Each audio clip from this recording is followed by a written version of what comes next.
on your war Replace paint. it with other pain. Hey, good evening, everybody. Happy Saturday.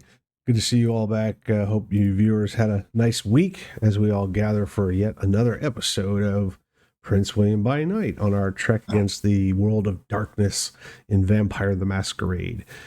So we'll just do a real brief recap for the evening, and then we'll shoot right to it. Do you want the recap or do you want introductions? Hey, that's a great idea. Let's have introductions. Okay, just curious. Good evening, fellow vampire fans. I am Raven, and I play Annabelle the Nosferatu. I'm Sail, and I play Tim the Bruja. Hey, I'm Chase. I'm going to be playing Jonathan, or Keats the Thin Blood. And I'm the affable Mitwad with the mostly sane Ezekiel White. We agree with the statement. And I'm Sylvanov, your storyteller, aka the Dark Druid. Welcome to Dark Druid Productions, Prince William by Night. Now, please take it away.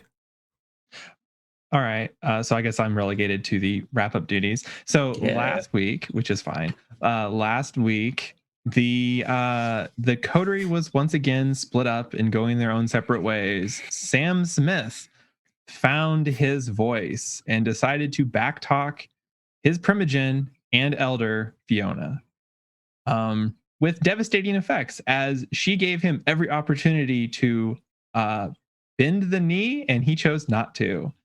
Instead, finding himself staked and left as a token to Virginia, who found him later that night in her office. Let's see, Virginia.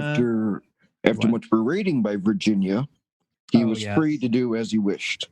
But if you want a full perfect recap, do watch the video. We have the VODs here on Twitch and on our YouTube channel. This is just a quick recap. Thank you, Mr. White. So let's see. I missed you guys.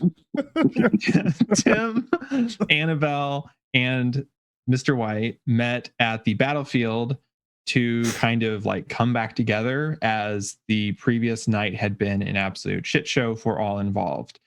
Before the night had ended, Tim had helped Jonathan go back to his house, his potentially compromised haven, where they found the Second Inquisition, or potential Second Inquisition members, alphabet soup people, raiding his home.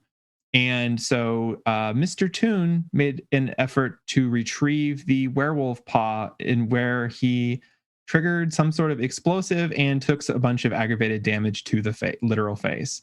And he killed the gentleman who was trying to break into Mr. Keats' safe.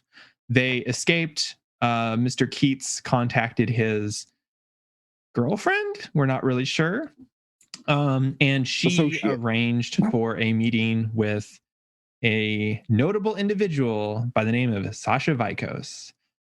So we're waiting for that shoe to drop. Tim met with Annabelle and Ezekiel White at the battlefield, and then they went to his hotel so that they could meet up with Jonathan, who is waiting at the Three Monkeys bar for his perceived meeting with Mr. Vikos. Excellent. Perfect. So perfect. I can't reach my dice. Oh shit, dice. Good sign. Yeah, I better find my dice. Where? I like while Sylvanov is away, I like how he had that Freudian slip and said recrap instead of recap. I mean, it is a dumpster fire, so he's not wrong. Okay, I get to say it again. It's been a long week, y'all. Mm-hmm. Thank God for the weekend. That's fine. I want to say this as a player. I appreciate our storyteller. I appreciate what he does for us. I appreciate him giving us the table here to play at, and I also appreciate our viewers who come and have supported us so far. So yes. Sorry, I'm trying really hard because Sylvanov gave me a bunch of outside of the game duties, and so I'm trying to like do my best. You're doing a fantastic job. You got this, girl. Also, if you sub, I will make a list and I will, call them out individually and give a kiss to every night. Oh, nice. That's cool. That's cool. Know what? The coteries already signed up as members, so there you go. All right, so Whew. Zeke, Annabelle, and Tim.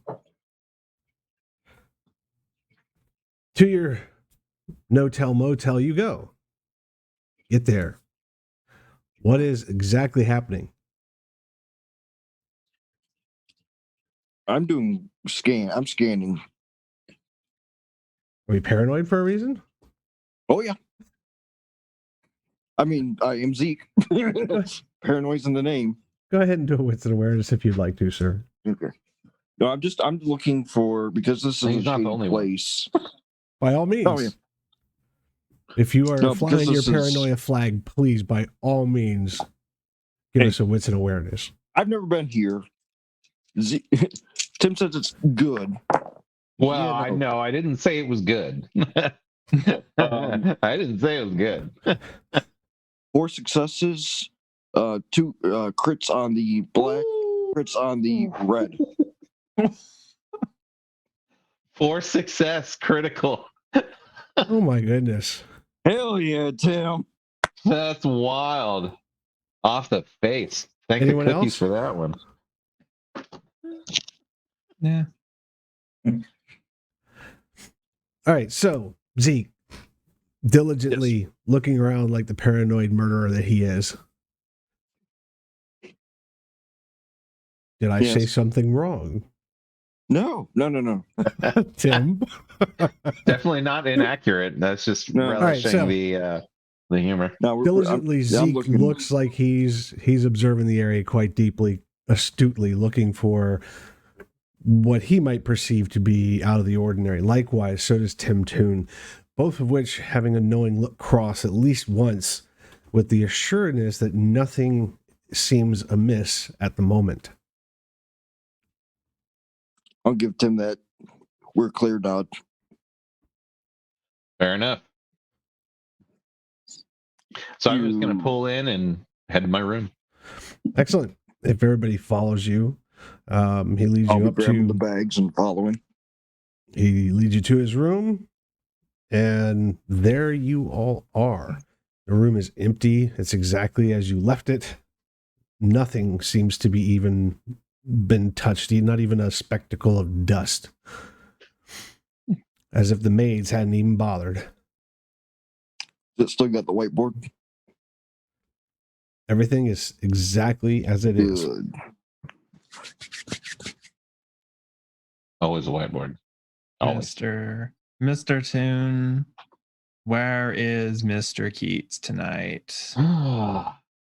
Mr. Keats had a meeting to attend. Then shouldn't we be with him?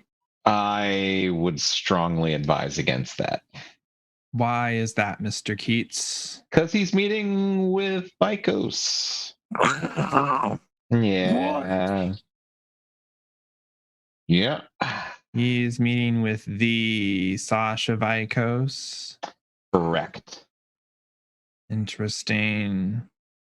He seems to Interesting feel. partners. Yeah. You all keep.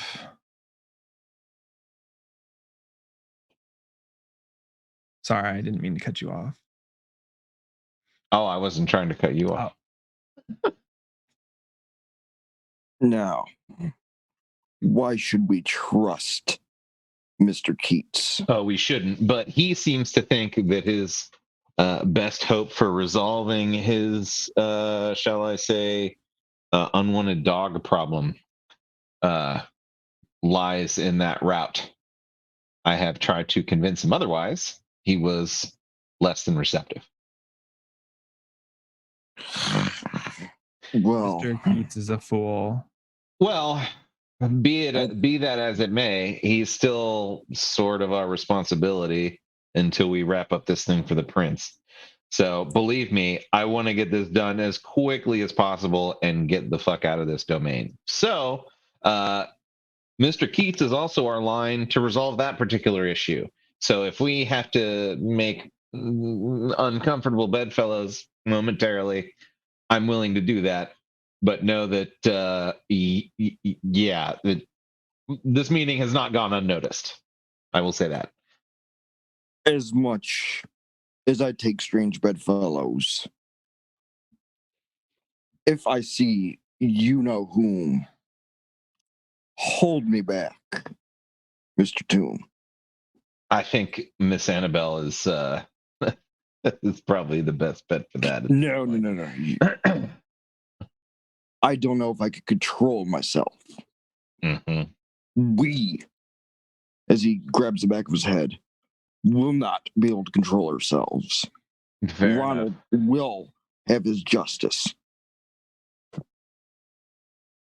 Now, shall we look at our contents of the evening? Might as well. Although I don't know how useful any of this is going to be until Mr. Keats joins us.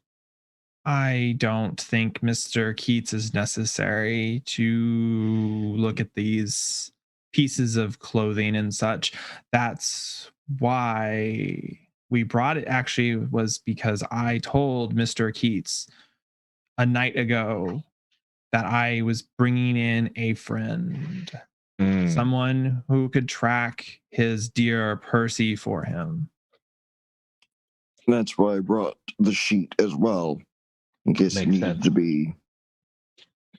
Very, very good of you to do, Mr. White. But Mr. Keats has probably already spoiled the pot by running off to Mr. Vikos. Sorry. Deep anger. But yes, then I will undo one of the two make-fold knapsacks, the ones with the books and the other tools that Percy might have had. Okay. So you start rifling through the whatever you guys captured. Yeah. Carefully. And you two? I'm just looking over Mr. White's shoulder a little bit, kind of cursorily seeing what's there. So yeah, I'm not interested in rooting through the laundry. They can have at it. Yeah. Chase hanging out at the Three Monkeys. Cup of coffee. Worst one he's ever had in his existence. Probably. If it wasn't for that Vietnamese cat poop coffee. Just had to have a cup of that and found out why. That was just a horrible, terrible idea. The coffee connoisseur sits around. Are you expecting anybody in specific? I mean, I know who you might be expecting or not expecting or hoping not to run into. But this is the Three Monkeys, and strange things always happen. Yeah, I'm pretty much going to be on the lookout, expecting, going through my head, creating an alibi, excuses for those that I don't want to come up, those that I don't want to see here, and thinking about my meeting with potentially Vicus. Strangely enough, Maurice Talon frequents this place. You've probably met him. He's the harpy of the town, of the region. Mm-hmm. He's a loudmouth. He's a toreador. He has a lot of specific likes and dislikes in the people of this domain. He hasn't made a lot of them friends. Definitely has a stick for Miss Virginia Stone. But you can hear his voice. He's somewhere in the building.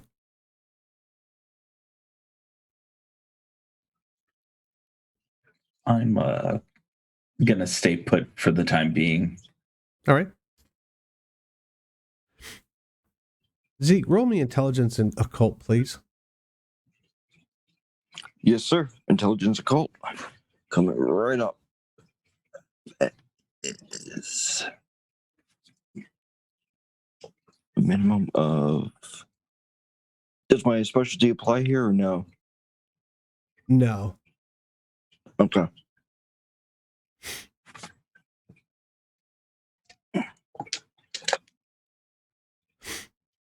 Ret. Six successes, 4 for a crit. That's a pretty decent roll, sir. Yes, thank you.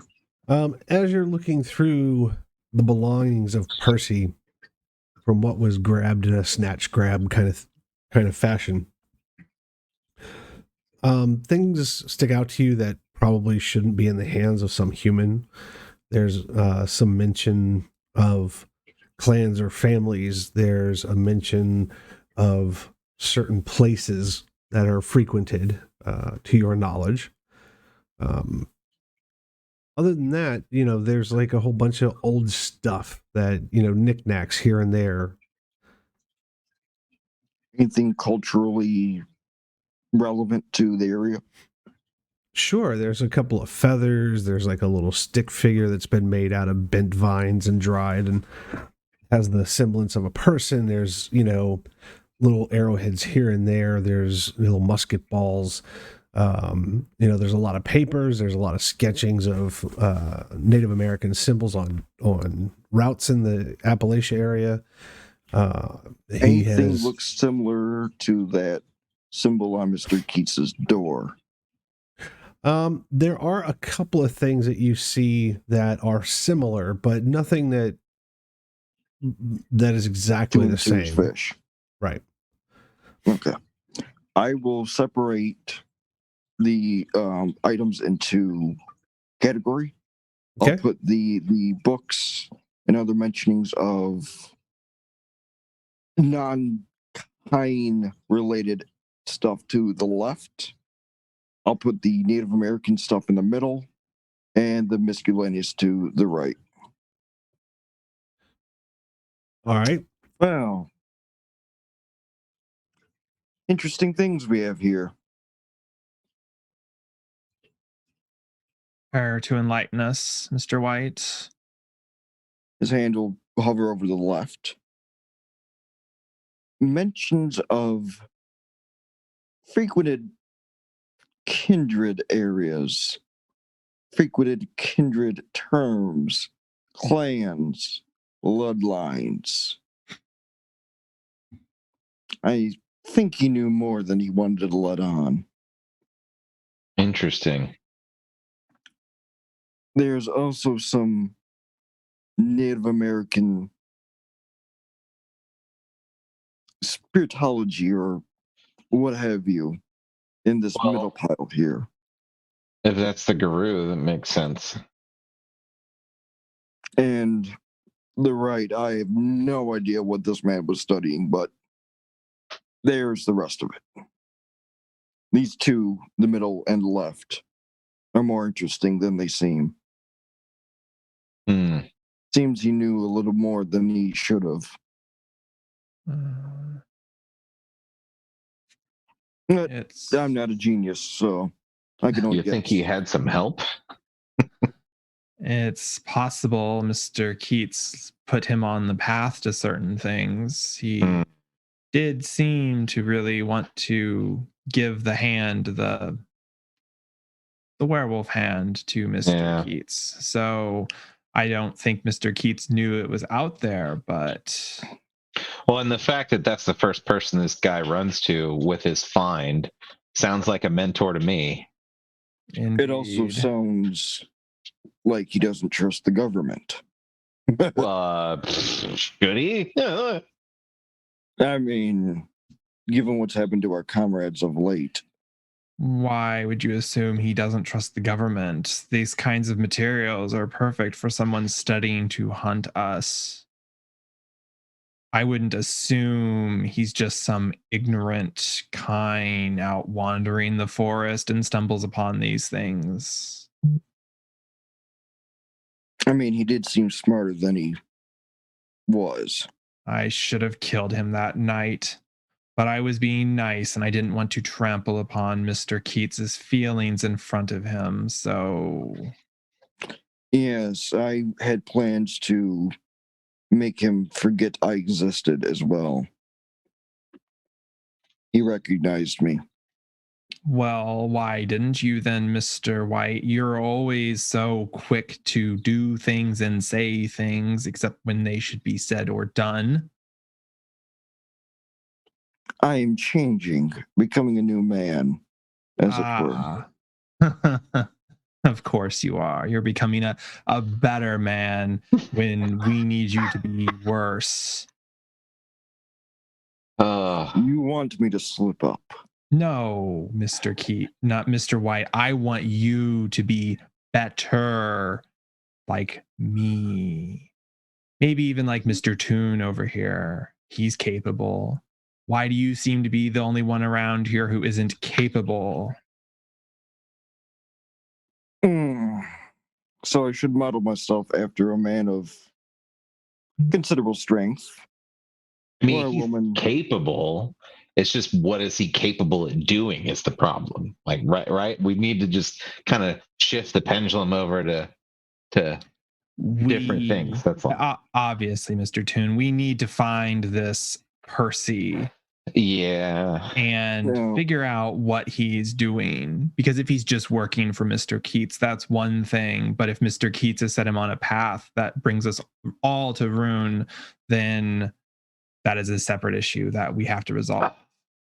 As they're having their conversation, I'm going to be looking through the books again. Any names come? Go ahead and hit a roll for me first. Yep. Intelligence occult. Yes, please. Okay. Mr. Toon, I am not trying to say we have to suspect Mr. Keats, but it is stupid and folly now with what we have seen here and what we saw that night. Oh no, that he is. I'm thinking he is our line to solve our problem in the cave. But if he's meeting with that, who knows what that answer may cost us if there is one. We need a backup plan. We do. 4 successes on that. Okay. But sometimes hamsters, when they cram themselves into tight places, are useful. How so, Mr. White? That seems like a weird analogy. Mr. Keats is not a useful idiot. Zeke, your brain skips a beat as your eye is caught on an envelope that has one of those strange scratch marks in it in a red wax seal right next to the initials J. K.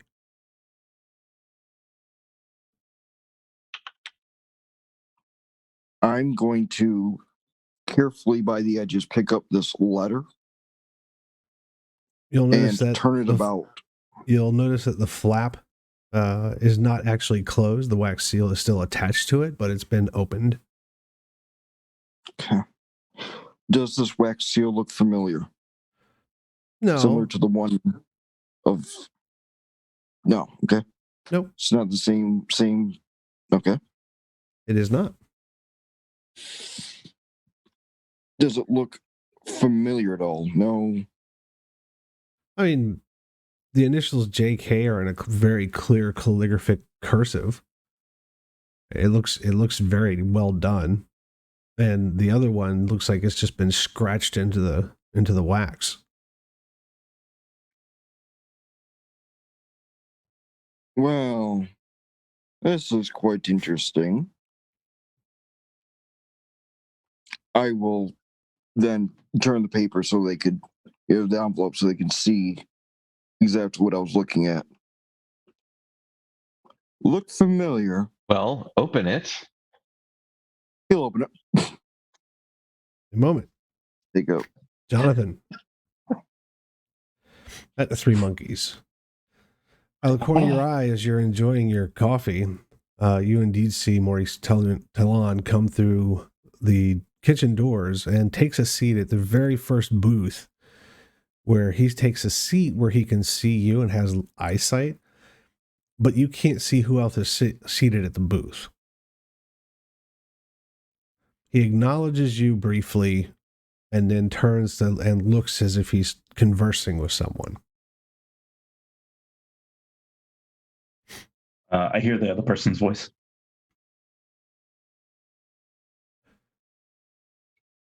Give me a composure roll, please. Oh.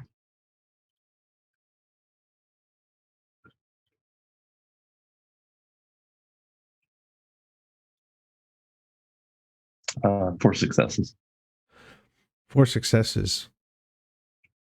Your ears cue in so laser fire quick when Grace's shrill tone, with a slight hint of anxiety, maybe even aggression, maybe it's fear, her voice rings clear in your head. You have no doubt that she is sitting there talking to Maurice Tellon.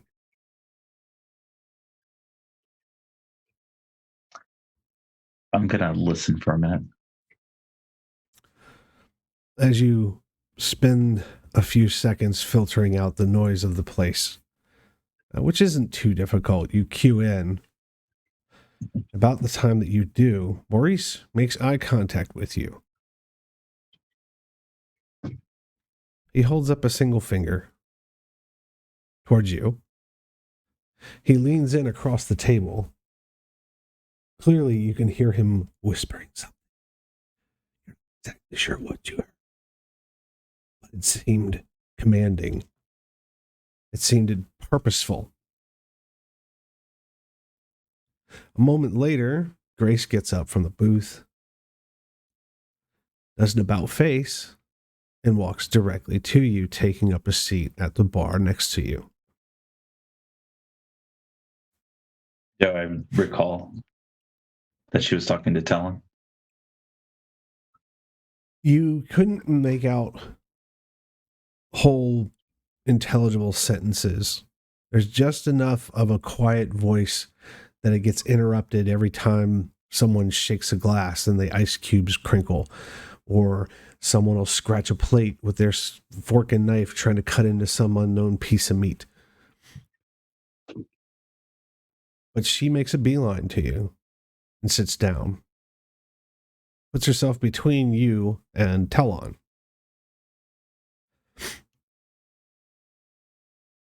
Jonathan,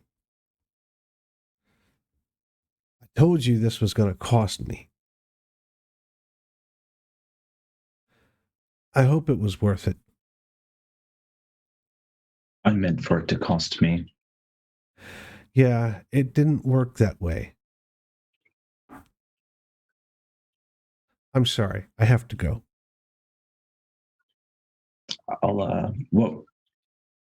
What did it cost you?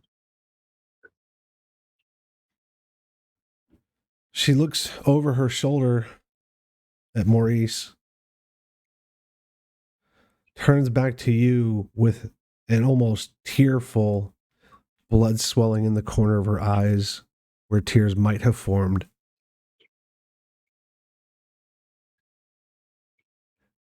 It doesn't matter now, does it?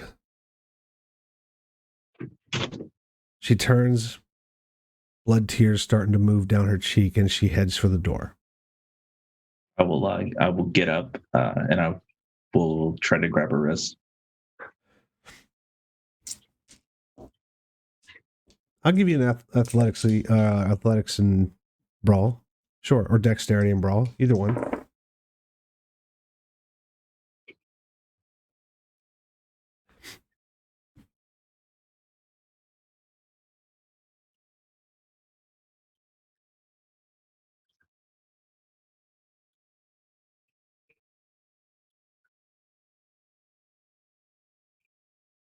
Two successes. You can feel almost a grasp as you reach out. Your fingers connect with hers as they slowly slide out, as she almost reflexively pulls away from you. Not even a half breath later, Maurice Tellon is standing in front of you, between you and her. Mr. Keats,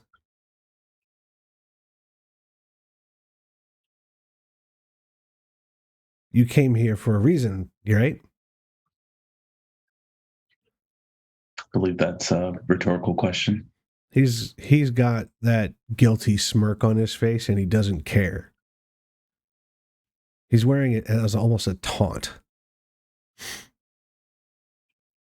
So, there's this, hey, come sit down with me for a minute.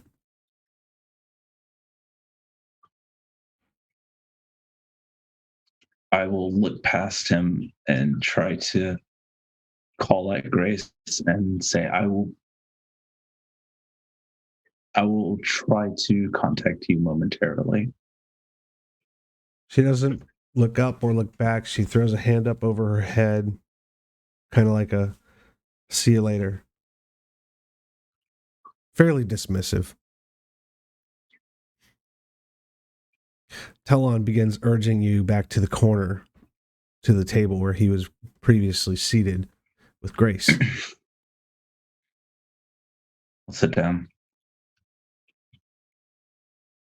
So, there's these old sayings. I hate old sayings. They're kind of boring, actually. But some of them actually make good sense. Do you know that, right? It depends on which old saying. The one that goes, it's only yours if you can hold on to it. And he cocks that smirk as he looks past you in the direction that she had walked towards the door and comes back to his seat. A more modern one where might have heard of it. It's The Lion King, right? And the whole thing about the circle of life is cool, but I like the bit about everything the sun touches is yours. Yeah. Yeah, you're right, because everything the sun touches for me right now is mine. That's amazing. How perceptive of you.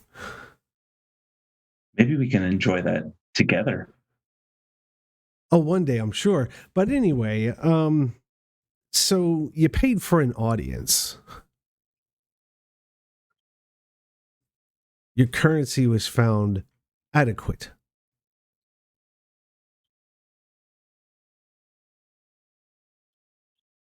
Our mutual friend says expect an escort and an invite soon. Is there a time frame? None was given. And how do you know our mutual friend? Oh, Mr. Keats, that's actually your cue to go on home because our conversation's done here.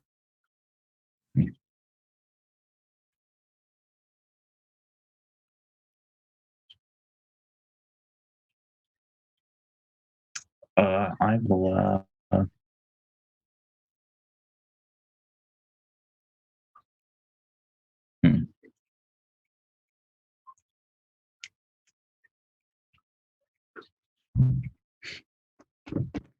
Going to grip my coffee cup very tightly and smash it against his face. Wow. Got some balls in the house tonight.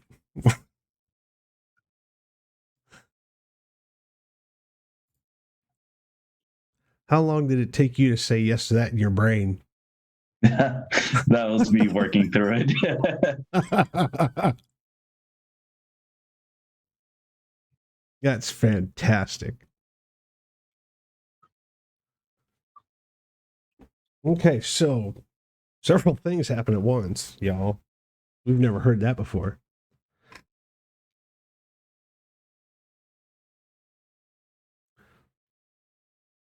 No prep.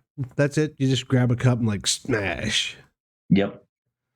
Very Vin Diesel pitch black of you. I'll kill you with this cup.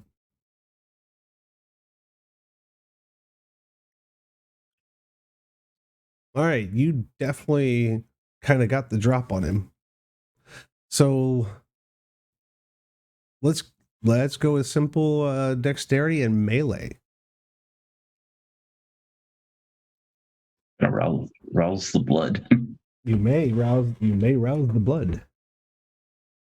What is everybody's current hunger? 2. 2. 3 now. All right. Who's sitting on 3? I just popped the 3. You're sitting on 3 now? Okay. Mhm. All right. Go ahead and give me a roll, sir.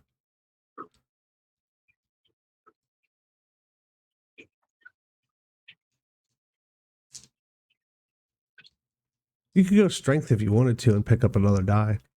Okay.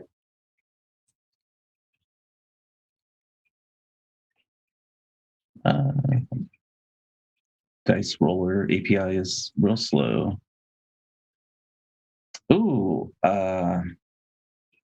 that's a bestial crit with 5 successes. Goodness gracious.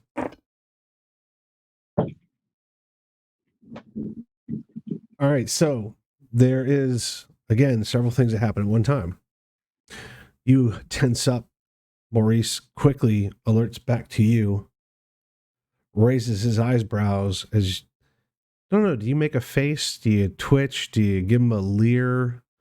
Nope, I just cold face, just looking right at deadpanned. that grin. You see him tense as your arm thrusts forward.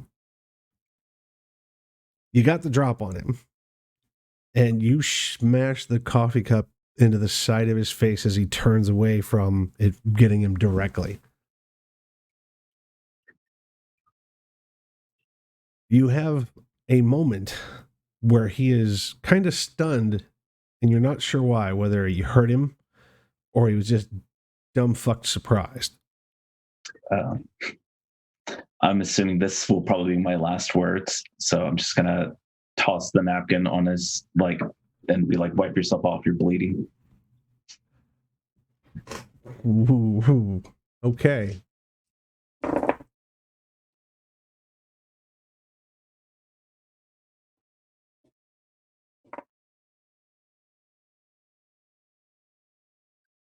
All right, given the fact that you're looking at him towards the kitchen, as you hit him, you don't notice the 2 biker thugs right behind you.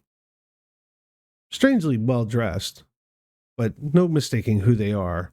They each take an arm and they grapple you. You can throw in athletics and dexterity to evade that. But yeah, 2 sets of meat hooks just grabbed onto you. No, I know what's coming, and just gonna go with it.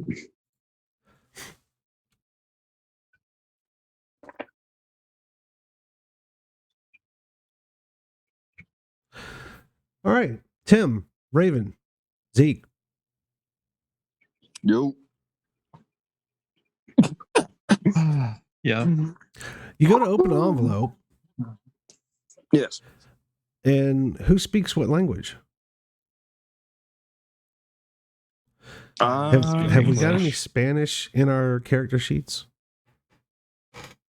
No habla inglés. Or Latin? I believe I do. I'll even allow French. Parlez-vous français? No. No parle français. Parle russo. Annabelle does not come from a time when they felt like education for women was really important. So, Yikes. Fair. So, You know? 2020. So I know Spanish, but I don't know that Tim does. If he does, it's not listed here that I can see. I don't know where it would be per se. Call them chicken dice, and I'll allow it just out of coolness. Call him what? Call them chicken dice. Call who chicken dice? Call the dice chicken dice. Okay. Roll for it. Go ahead and roll your intelligence and academics. Okay. If I had a specialty in ancient history, Will that help? No, this is a language. Okay. Thought I'd ask. History's good, but okay, 3 successes. You can parse together after a little bit of Spanglish and your interpretation from other languages you've known and heard. You piece together some simple parts of it. It's clearly in Spanish. And again, the inside is actually signed J.K. It's an invitation from Mr. Keats to Percy to join him for an educational hike.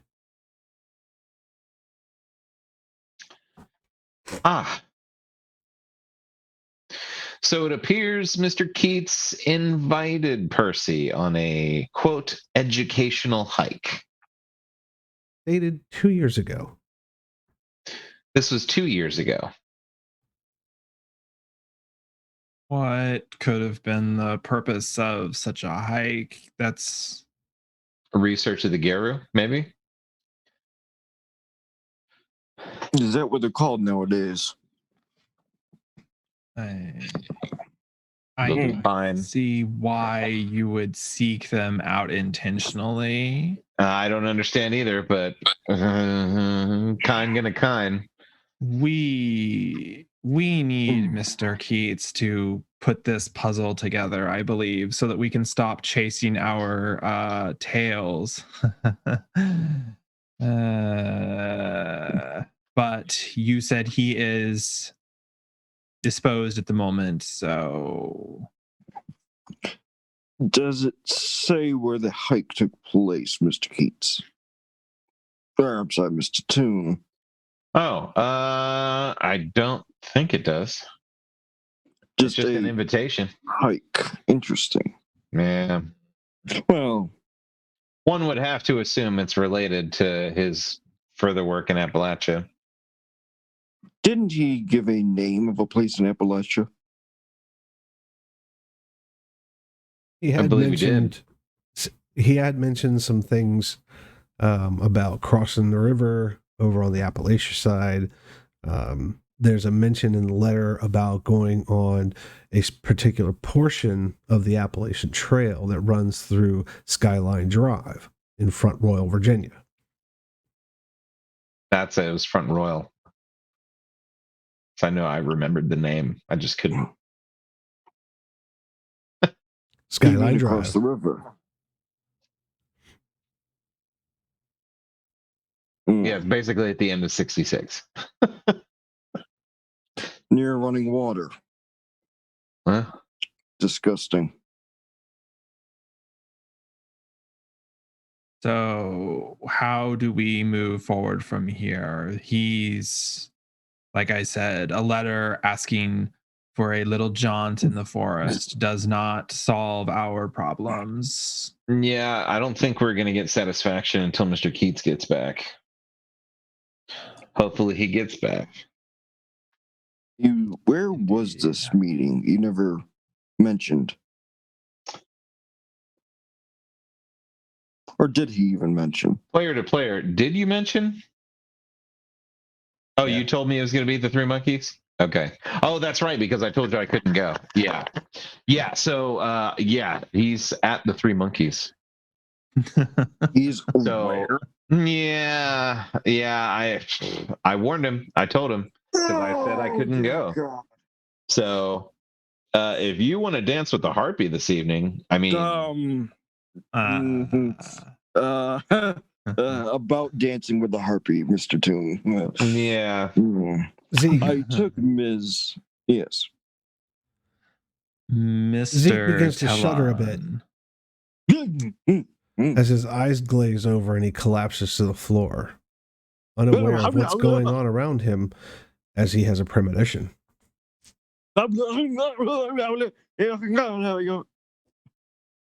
Mr. Zeke, give me your parapsychology and intelligence, please. Yes, sir. So it's a +1 on the die? That is, actually. Cool. So that is intelligence. It's 3. 3, 4, and then 5. 1, 2 crit, 3, 4, 4 with 2 dice being crits. Okay, so a hand materializes in front of you. Looks like a normal person's hand, probably about the size of your own. In fades in the middle of that a very long, large, red-stemmed rose, quite littered with thorns. The thorns suddenly eject outward, extruding from the stem, causing the hand that is now clearly your own to be pierced in every direction. Impaled, the pain, the sudden fear, the adrenaline, everything hits you all at once. There's a forcing of the hand open as a ball of sunlight bursts out, burning you to a cinder. And you regain consciousness. Are you all right, Mr. White? It hurts. The rose What hurts. What rose? He will grab his wrist from the hand that had the rose and now the ball of fire.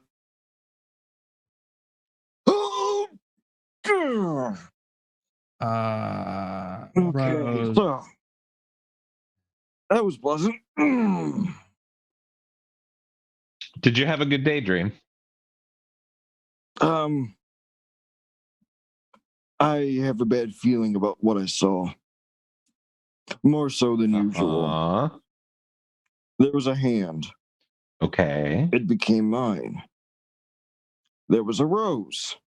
It had thorns.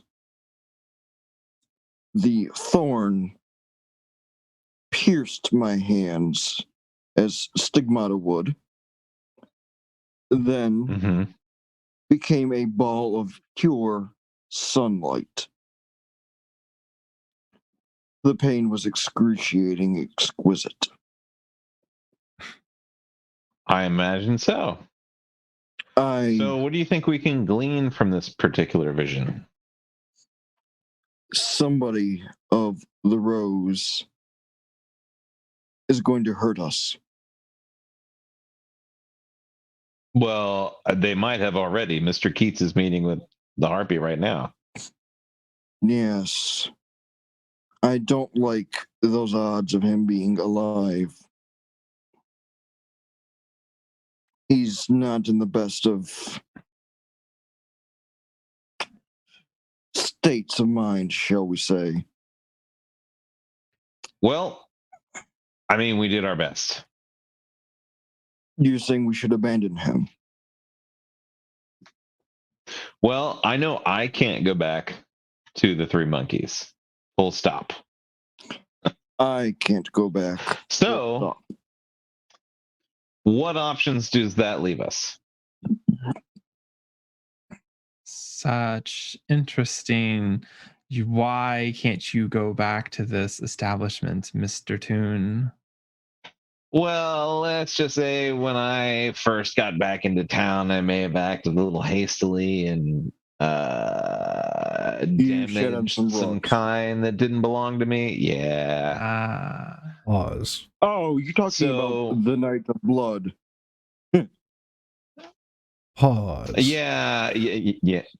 Mr. Jonathan Keats. You indeed punch and break a coffee mug into the face of Maurice Tellon as he turns away from you. He responds, taking the hit. His head turns a bit. He snaps around and looks at you. I would like for you, sir, to roll a resolve and composure, please.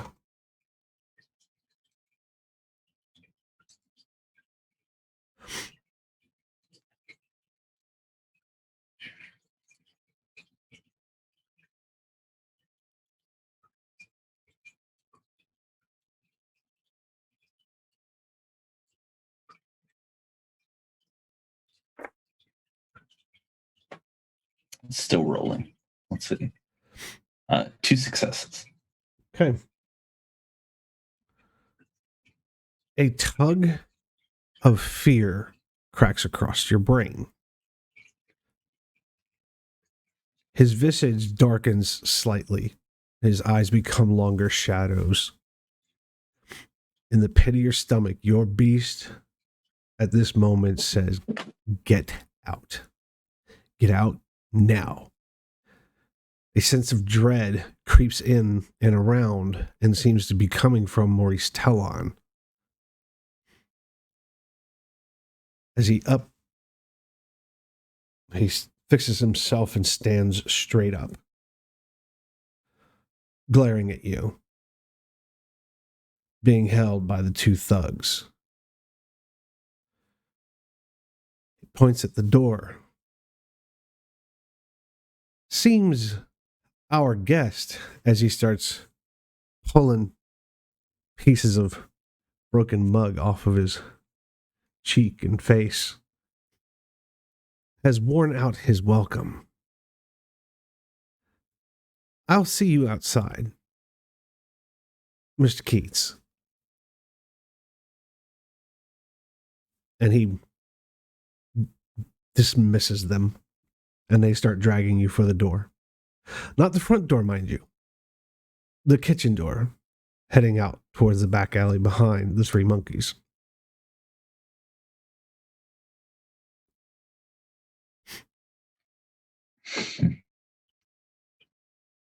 I am going to try to bite the shit out of somebody that is holding me. Excellent. Again, I believe that at this point is strength and brawl.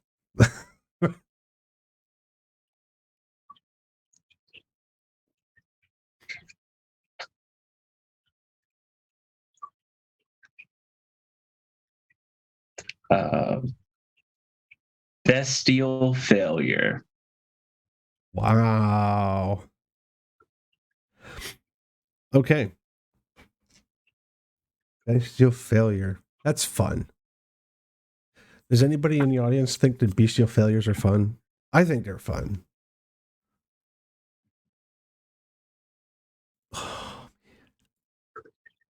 I have charts for this, you I've know. experienced them.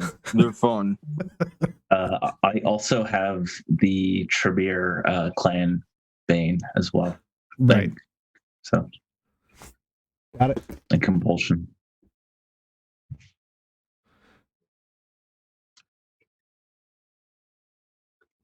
The 2 thugs, as you bite into one of them, they continue dragging you, literally kicking and screaming. As you bite in, an acrid taste and bitter, awful smell and taste kind of enter your mouth. It burns the back of your throat and nasal passages, kind of like ammonia when you get a good, big, huge hit, a whiff of ammonia. The back of your throat feels like it could almost blister off.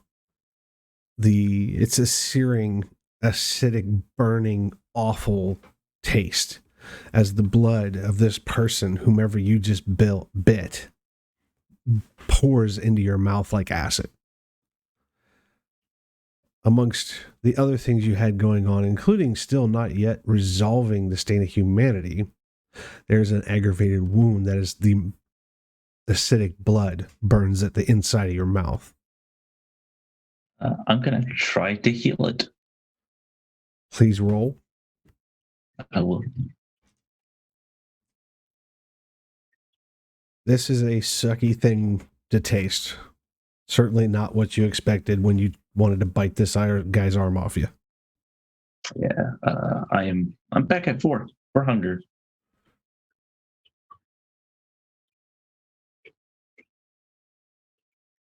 The blood that you get from this guy, unintentional as it may have been, offers you absolutely no sustenance. In fact, you would nearly have to burn a willpower to forcibly drink any of this.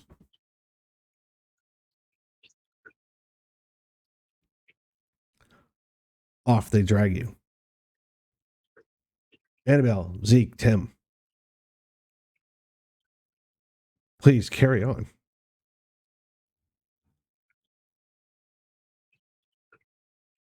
It seems fortuitous, Mr. White, that you would have this vision of a rose right after we talk about the three monkeys, which is where did we not meet a rose a few nights ago?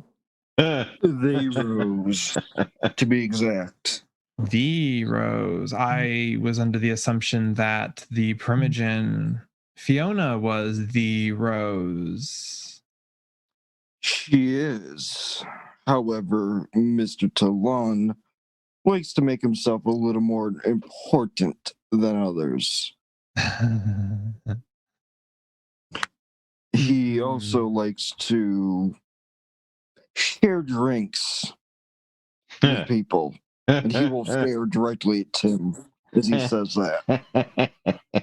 Yeah.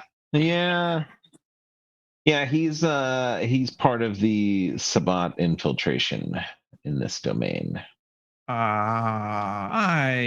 Which is also why you happened to meet the other gentleman the other evening. Yes. Still living in the trunk. Why would he still be in my trunk, Mr. White? He is an enemy of the Camarilla. No. Anyway, I'm sorry, Mr. Toon, have you known Mr. White for very long? No. Of course. I don't know if his visions are accurate or useful, and so I have a hard time saying we should act on this information, but Mr. Keats is part of a puzzle that we cannot afford to throw away at this time. You're not wrong.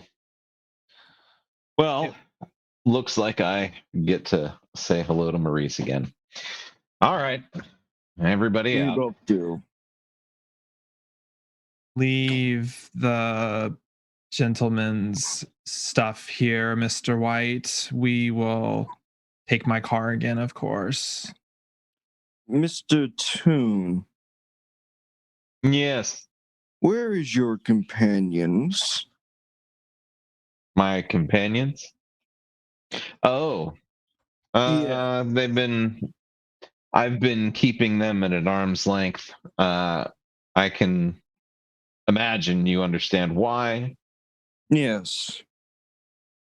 But would it better to be a backup of their type? Do we really need it? I mean, you are suitable enough. Just point and shoot, as it were. Pretty much. I mean, I don't want to be that guy, but if I need to be that guy, then we can go that route. If Mr. Keats is in danger now, we don't have time to wait. If this is something coming in the future, then we will be early and we can prepare accordingly. So we should probably leave now instead of debating the fine details of nothing. Because if Mr. Seems Keats fair. is Let's in the go. wind, Zeke is already moving towards the vehicle without saying a word. Perfect. In the car you go, off you ride. Arriving at not far. The Three Monkeys. No, it's really not. Small town. Yes. You arrive at the Three Monkeys. The front parking lot is devoid of vehicles. It seems the lights inside are dimmed, and if one looks closely enough, a little closed sign has been flipped on the front door.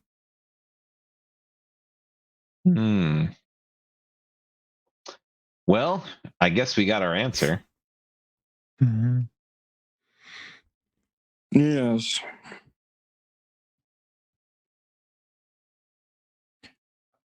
So, who's got money on this meeting not going well? Anybody? Any takers?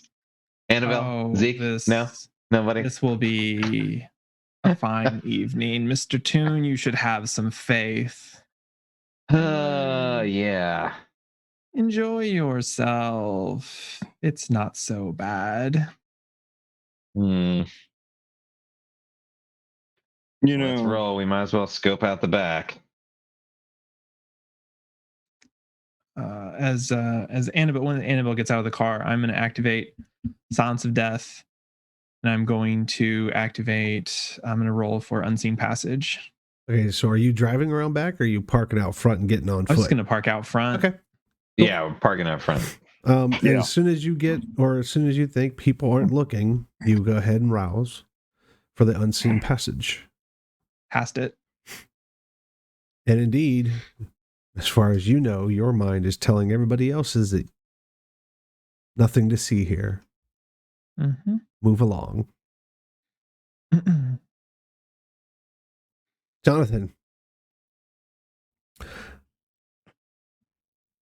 you kind of get the sensation that this guy's blood's not so good, and he's not exactly human real quick. They drag you through the kitchen, pointing at people and the doors, and people begin to move in different directions, disappearing from anywhere near the back door of this kitchen, heading out into the alley behind the three monkeys. Going to attempt to grab kitchenware, like a knife or something. Excellent. That's an interesting ploy. How about wits and athletics? Or dexterity? Wits Let's and go with athletics, dexterity. so that's not my strong suit. What's that? Athletics? No, You can- dexterity. You can roll. That's fine. Yeah.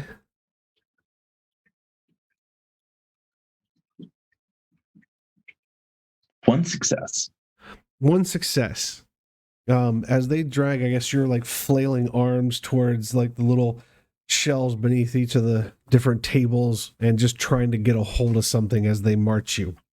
You do indeed get a hold of a plain metal spatula. Seriously, this is you. Shit, Yeah. I got something. What the fuck do I do with this?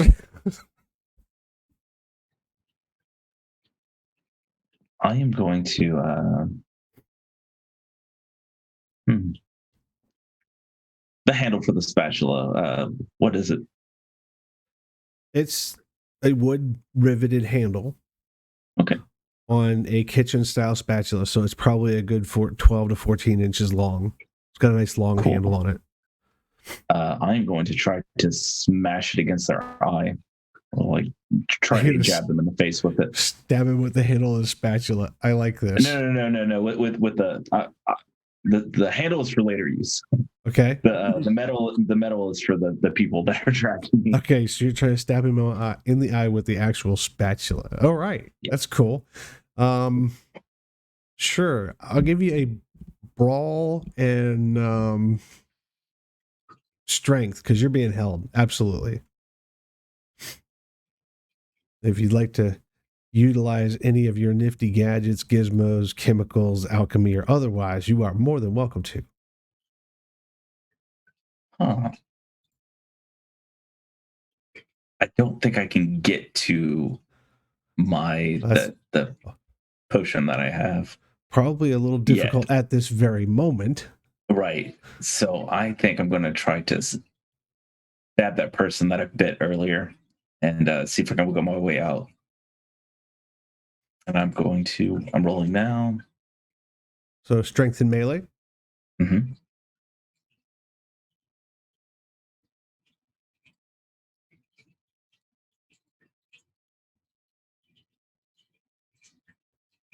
Oh, damn. That's another steel failure.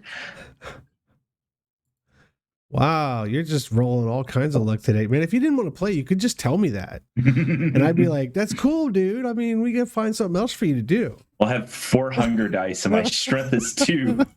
We're only and no dots in melee. People on Twitch, I promise I'm not bullying my players. Well, maybe a little.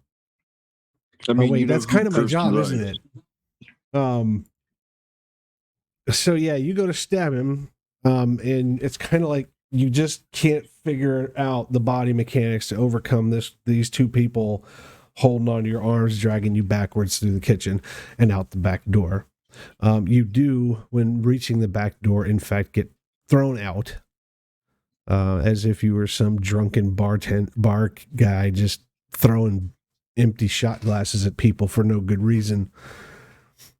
And they follow you out into the alley. As soon as they let go of me and I hit the ground, I'm going to try to chug that mysterious potion that I have. Excellent. Morgan, Raven, Annabelle. I call you all by all your names. No. Tim and Zeke, you guys get out of the car. You start heading up the highway, up the alleyway that connects to the backside of the Three Monkeys. Nearing the end of the little short alleyway, you hear a loud crash to the ground as you can plainly make out the sound of flesh impacting pavement. Tim, this is a little bit of a deja vu moment for you. Your beast is... Just we a don't little. hear you. Okay, there you are. Your beast is kind of a little giddy. Like you just walked up with a $20 bill to the candy shop as a 10-year-old in 1980. Your beast is just tickled pink, urging you, like, yeah, that way looks good.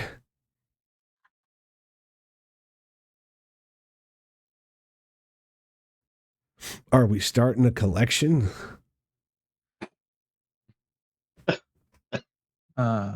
Let's hope not. I do want to mention that since Annabelle is not visible in Silence of Death, I plan on using Soaring Leap to jump up on top of this building because I assume this bar is not like 4 stories tall. So No, it's not. The Three Monkeys is basically a 2-story that starts on the ground and then has like this small, almost steeple-like second floor. Oh, okay. I just wanted to get up above because I don't really. My last time in this alleyway did not make me feel like I want to be on the ground level. So This alleyway is starting to get a reputation. Zeke, what are you doing, sir? I am going to go into Unseen Passage. Okay, if you will kindly rouse the blood. All right. Rousing the blood. Oh, that's all my dice on the floor. One of the success. Yeah, rousing the blood's just 1 die, brother. I know, but I dropped my entire dice kit on the All floor. right, you do not gain in hunger, and as far as you can tell, you were unobserved being in the back of the pack, and easily your mode of being not seen now seems to be in effect. I'm going to be hugging one of the walls. Okay, are you Just turning the watching. corner, or are you like turning around into the back of the... I'm looking into the alley at this point. Okay. Well, okay, so if you're Further looking in into the towards alley, noise. Tim and Annabelle have already marched down to the end of the alley and are kind of peeking around the corner behind the building. I'll go behind them. Yes, Annabelle is not seen. Yeah, well, yes. I'll go behind Tim. Get close enough to whisper. Okay. Right behind you, bud. You first. Yeah. Gee, thanks. Jonathan, please give me please give me a wits and awareness real quick. Let me make sure I have all my dice picked up. 3. Tim, are you being sneaky? Yes. 1 success. Yeah, I don't want to be obviously there until I want to be obviously there. Okay. So 1 success. You're just having a hell of a roll tonight. 2 successes on my wits awareness. Right. What are you rolling for, Zeke? I was looking around the corner next to Mr. Toon. Oh, if you're peeking around the corner unseen, you see what appears to be a Jonathan Keats thud to the pavement, as two very thuggish biker looking people follow him out from the back of the building and are quite slowly, purposefully approaching back on Jonathan. Jonathan takes something out of a pocket, out of a fanny pack, a jacket pocket, wherever he found this thing, and seems to be chugging something from his hand. Tim, you see the same thing. Jonathan, you do not see Tim's head poking around the corner. These two people clearly have your attention. And you can see what you can assume is Maurice Talon's outline getting closer to the back door that you just had a leap of faith from. How does that potion make me feel? All right, post me. If this is what I'm thinking about, post me the details, please, real quick. It was not thinking that you might pull that out tonight, but okay. Oh my. This is how things work in the world of darkness. Don't make plans, storyteller, just go with it. I mean,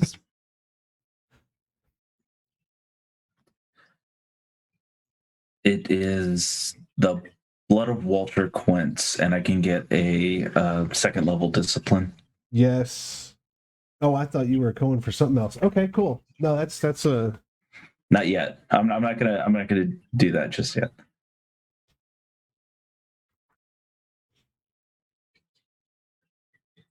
This particular one is going to give you soaring leap. I'm sorry, you said second level. It's going to be prowess. Ooh. Then I'm going to activate prowess. All right, sir. Please roll a rouse check.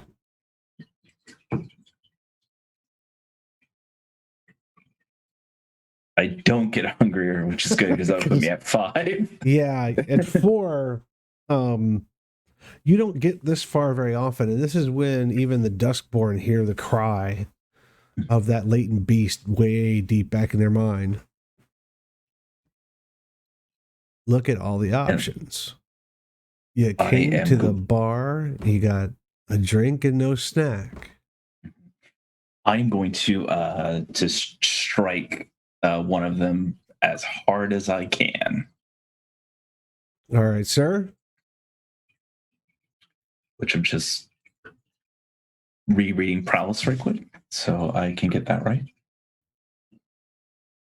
Add the potence rating of the user to their unarmed damage, as well as to feats of strength. Add half their potence round up to their melee damage.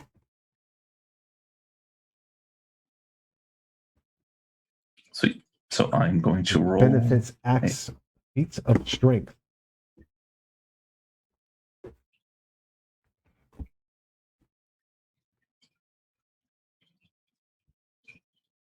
That is a messy crit. Nice. It's 4 successes. Oh man, I wish you guys could see my dice right now. I did pick up a second camera with the mentality that I was gonna put a camera on my dice tray tonight because I just rolled all zeros. Wow. Okay, so yeah, Jonathan, you take a little bit of initiative, limp and lax your body just enough to start flailing a maneuver, stunning at least one of them into letting go of you, the other unfortunately being struck. How and where is it that you strike this poor unawares thug? I just want to put my hand. My brain is like going like full instinct, and I want my hand through this person.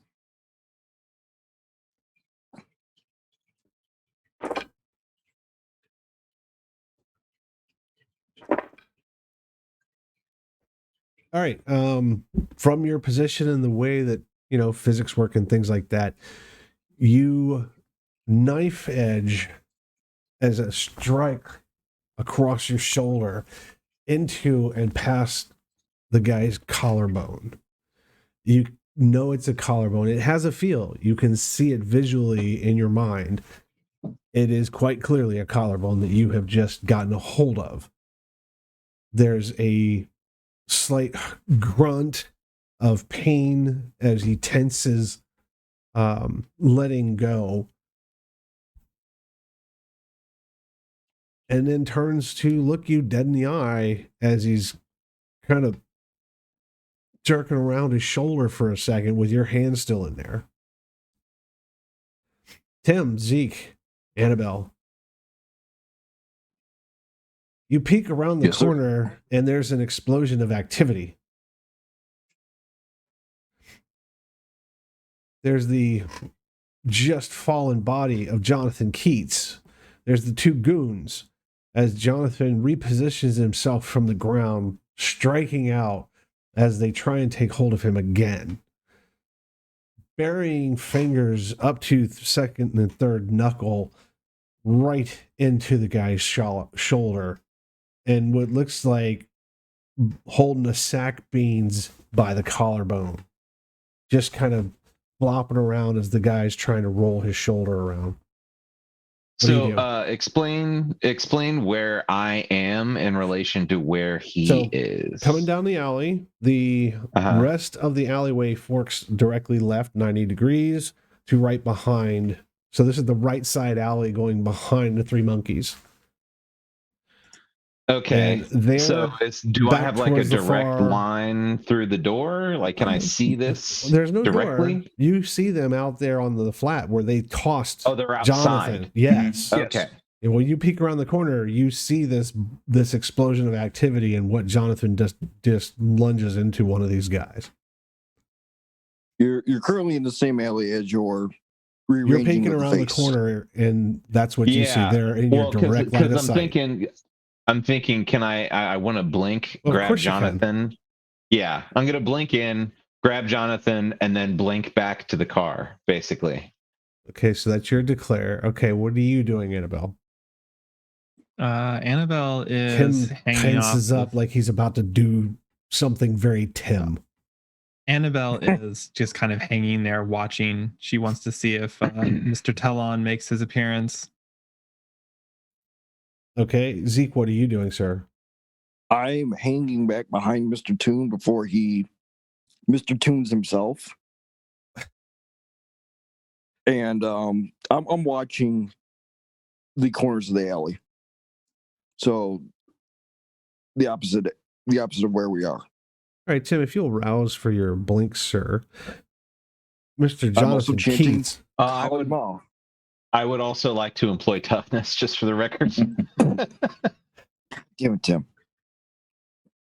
Why wouldn't you? Tim, why you do this? And I do not get hungry. Oh, all y'all are some rolling people today. Whoa, all of us.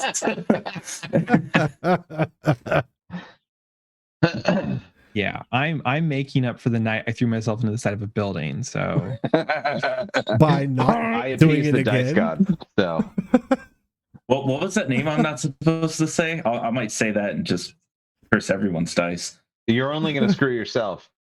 No, he screws everybody chicken when dice? he says the words. No, like you want Tim's poor chicken dice? No. A certain member of the McStabber family's dice. Oh look, they're teasing all the McStabbers in the put viewing it in the audience. chat. I'll say it. I'll do it. Oh, don't y'all do that? No, don't y'all do that? No, because then you fuck everybody's dice. If you're not a part of this community, I'm sorry. This is like an inside thing, but if you are a part of this community, you get it. See, someone about to be called out, and you're right, Derek. No, they're someone's not. trying to get called out. I they don't are know. not. I mean, they like name dropping. So anyway, Jonathan, please give me a wits and awareness, sir.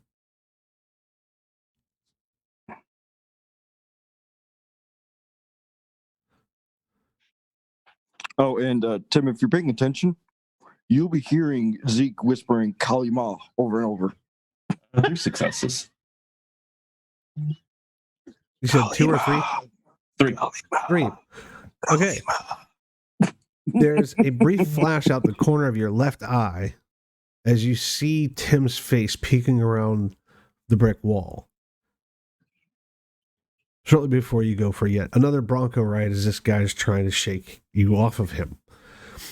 Tim, as fast as you see him, disappears right in front of you. Tim, you blink.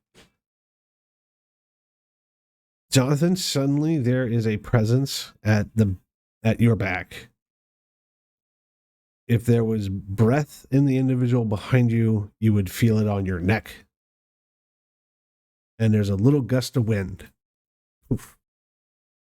I've seen this firsthand, so I am going to.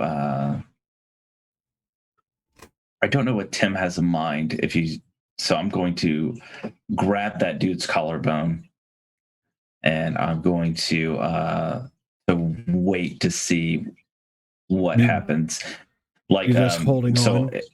Yeah, if some dude tries to swing at me, I'm going to try to use this dude as a shield. Okay, give me a strength and brawl. And I get the added successes from the prowess. Kalima! Kalima!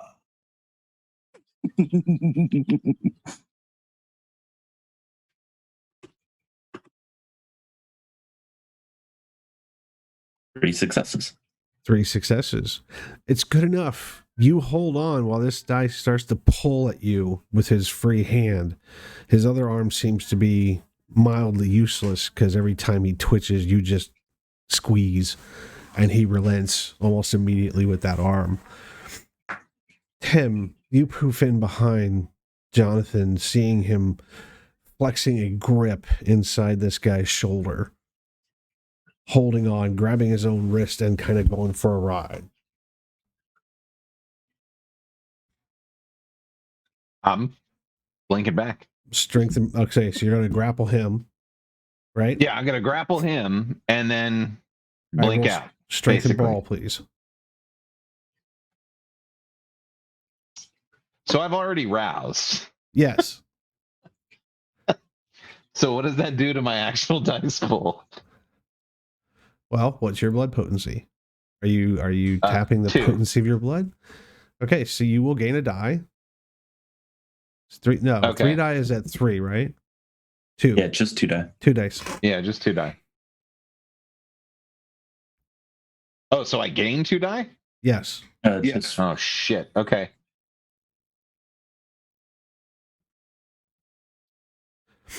Jonathan, are you rolling blood and dice with your challenge rolls? Mm-hmm. Do I get my brawl specialty? Oh no.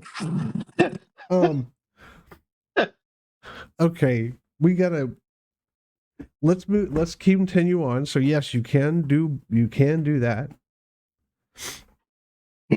So that's a large dice pool.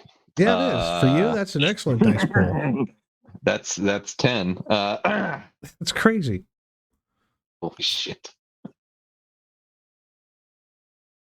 Come on, Botch. Come on. 8 successes and a crit. Chase, Jonathan. A really massive grip wraps around your torso like a boa on a baby rabbit. You have a moment to fling said body, if you wish, in the direction as you had pre-laid out your plan should you be attacked. I think I'm gonna do that. You don't have to, but that thought was pumped out there. I'm gonna do that. That's strength and brawl. You can't really consider a body melee. It's just a lump of weight.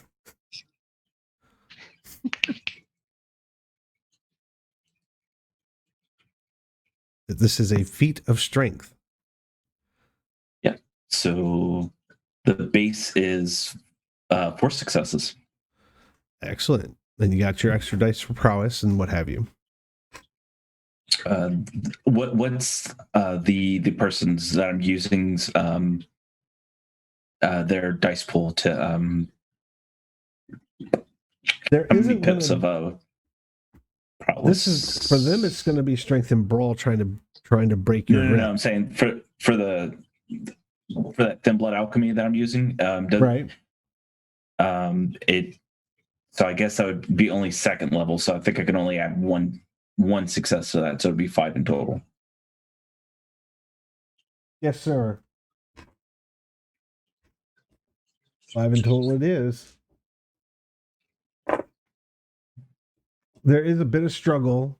You seem to hold on tight. Tim seems to hold on tight and attempts to blink away. There's a sudden rush of motion, or at least what you hope is motion, as you are jerked away from the back door. Tim, it's not something you've ever done before, grabbing someone else and blinking. It's a little different. It's an odd feeling, as if you're pushing your power out onto someone else, giving away a certain portion of what you're doing. You're not sure of the exact effects, but it does take a toll. Ooh. You gain a hunger. All right. As that life force is burnt up in you, sharing this experience with 2 other, one very large thug and a Jonathan Keats holding on for dear life, one not so much as the other. Jonathan, you are jerked off your feet. Zeke, you and Annabelle see Tim disappears, reappears, and looks like a train blur of motion heading back directly towards you in just as many seconds as it took to say it. With that, we're going to take our first break, and we'll be back in 7 to 10 minutes, viewers. Thank you for joining us. This has been an interesting turn of events as usual. I'd like to give a quick shout out to all of our friends out there in Twitch land, all of you who have jumped on to view with us or sent us subscriptions or joined us on the YouTube. Thank you so much. That means ever so much. Macabre Derek, Coffee Cat, McStabber Studios, all of you guys that are out there. We really enjoy being a part of this community, and we're really glad to go along for the ride because it's a lot of fun. And we will be right back. And welcome back, viewers. Thank you again for joining us. Hope you're enjoying our session so far. And we regather our group at the end of the alley where it turns left back behind the Three Monkeys bar, where Tim has successfully extricated a rather pissed off Jonathan along with whatever he's holding on to. Tim suddenly blinks back into existence, where Zeke and Annabelle can again see him in the alleyway, and Tim immediately blinks again. Please rouse, sir.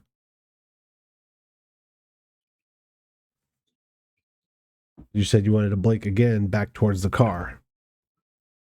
Well, back towards the car, but not like obviously in front of the restaurant, right? Like away from danger. Yeah. All right. I've learned to be specific. I'm just saying. I do not get hungrier. Okay. And Tim, you will still be hearing Kalima. keeping the beast at bay. Again, that sensation hits you as you traverse the distance of Blink again with 2 tagalongs. It's taxing. You feel it drain you a bit. You don't gain hunger again this time, but that sensation is there. Like this is more work than it should be. Mm-hmm. Jonathan, you are at one moment clutching and being clutched.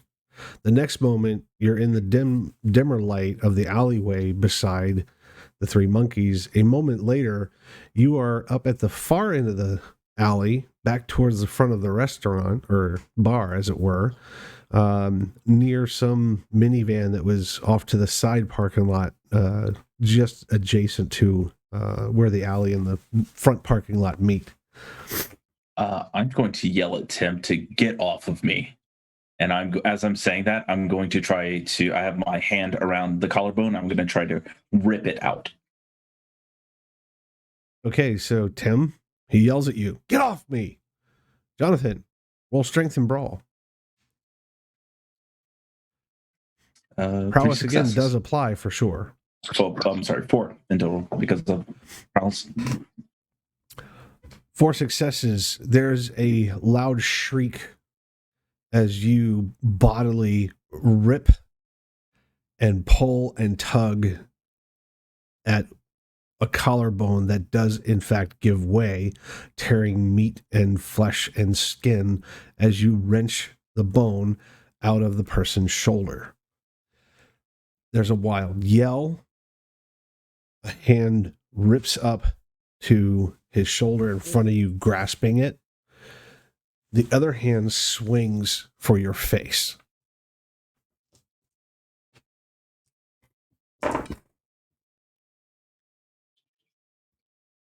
All right, you have a dexterity and athletics dodge if you like, or some other action you can take as you see this coming at you. I am going to try to use a melee with his bone to stab him in the chest. Just center mass, like whatever the biggest target is. Mm-hmm. Okay. With Excellent. both hands, just try to come down and plunge. All right, let's go. Strength and melee. Use a failure. Come on. Is it correct? That would be how tonight would go. Oh, messy crit. So Excellent. 5 successes.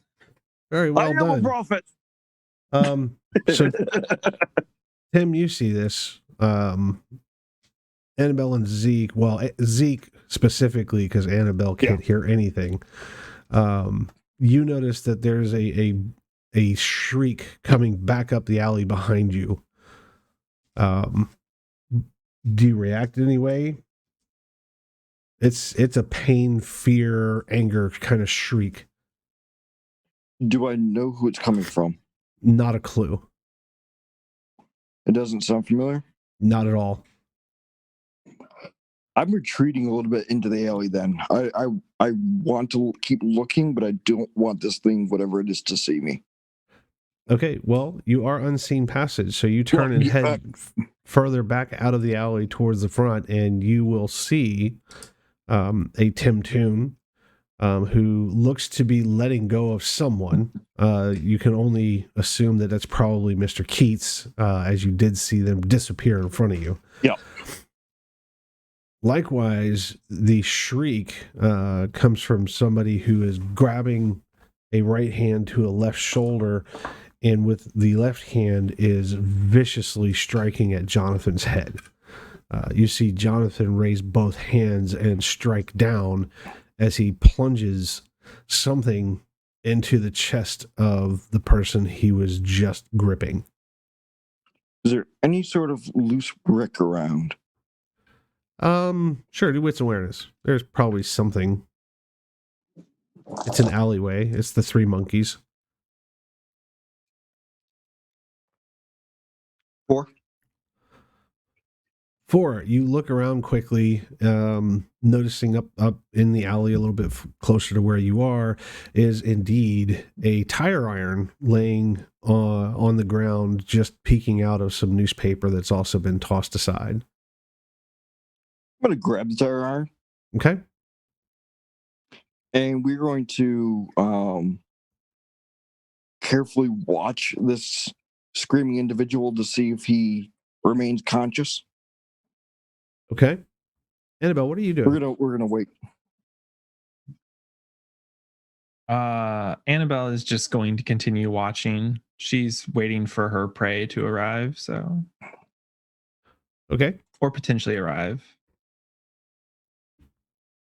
Jonathan, your hands come down, flashing in front of your eyes a meaty tenon still attached flying collarbone, blunt end and all, stabbing it towards your assailant's chest. You connect and actually forcibly push the blunt-ended bone into the man's chest. It doesn't really have any effect other than the fact that you have successfully stabbed somebody with a collarbone, which, hey, cool points. There's a tense of the body under you. You can feel it tense up. It still swings at your head. You didn't dodge. Instead, you struck and are going to take his blow. Be 3 superficial damage as he just literally a meat hook of an arm crosses you in the left temple, and it's crushing. That hurts. It is likely I will give you a composure and dexterity roll to maintain your balance and stay on your feet.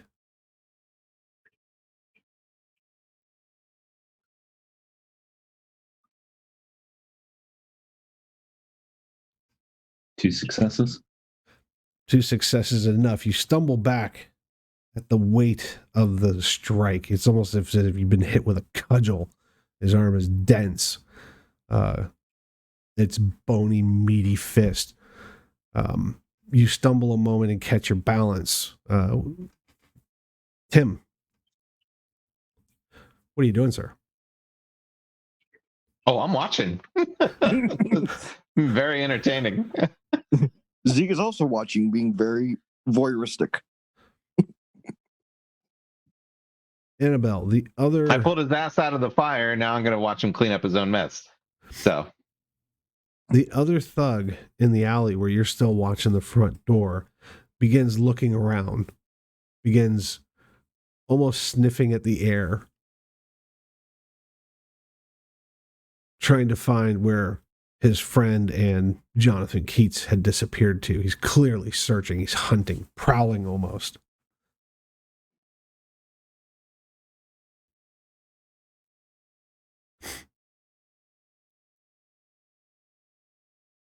Mr. Keats, you might want to hurry this up. Or I was waiting, Annabelle, is that you putting anything in, or are you just still watching? Annabelle's going to continue watching this individual. Okay. Jonathan. Recovering your stance, your assailant. Yeah. Go ahead. I was just going to say, I'm going to try to shoulder slam that bone deeper into him. Okay. Interesting. He definitely has given you his full attention at this point. He stops holding the shoulder. That concentrated look that you've probably used yourself and seen time and again on other kindred clearly indicates that he is forcing his body to attempt to heal itself. His eyes get a gleam, almost a grayish glint in them as he again... I'm sorry, do I know that they're kindred? The 2 thugs? Mm-hmm. No. Okay. As far as you know, they were really super strong humans. Oh, I meant like touching them and stuff like that. Are they warm, the blood warm and stuff like that? So the dumbest question I'm going to ask you is, did you check? Yeah, I think like them grabbing onto me like that whole time of like them like bringing me out the bar. I could feel if they were. Well, you So- literally had your hand inside this dude. You would have known if it was warm or not. In the You- heat of the moment, I don't know, but please roll wits and awareness. I mean, you were Like, I literally mean, this fisting the dude happened in the chest. like seconds. Like, it was bing, bang, boom.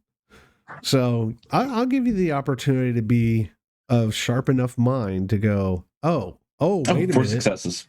That is enough to know that the one that you have in your hands does not, in fact, feel warm. I think the time for niceties is over. I thought I was dealing with people.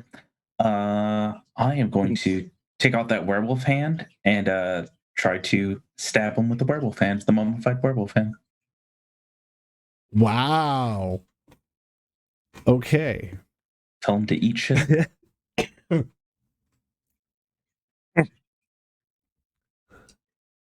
Okay, we're definitely going to class that as melee. Okay. But at a penalty. A hand is not a weapon that one practices with. I've never Unless you're known anybody Tim. to practice with a severed hand, so I mean, it's hand-to-hand combat for a reason. I'm just gonna. boo. No. Everybody in the audience can boo that one. Mhm. But it's a handy skill to have. It is so That's handy. right. Oh my god, you guys are terrible. Okay. So Don't give me a hand, Tim. again, going at him as he takes a moment to heal himself, Tim, you see Jonathan in as fast a motion as you've probably ever seen Jonathan, whips out of his bag pouch the bag with the hand in it, ripping it from the gallon plastic bag, and seems to be lunging at the thug with the hand. Go ahead and roll your strength in melee or dexterity in melee. Whichever is Me? better for you, sir. No, Jonathan. Oh, okay. That is 3 successes. With, 3 successes. It felt good at the moment that you decided to do this. Mhm. In hindsight, probably not the best thing to do. The unfamiliarity with this kind of situation, not having practiced, crazy Jackie Chan martial arts type of Kung Fu Wu-Tang Mountain ninja skills, this guy does block your attempt to stab him, grabbing your wrist. He tries to tug you to one side, although it's kind of a stuttered motion as the wound clearly hasn't healed. He does stop the attack and pulls you a little off balance.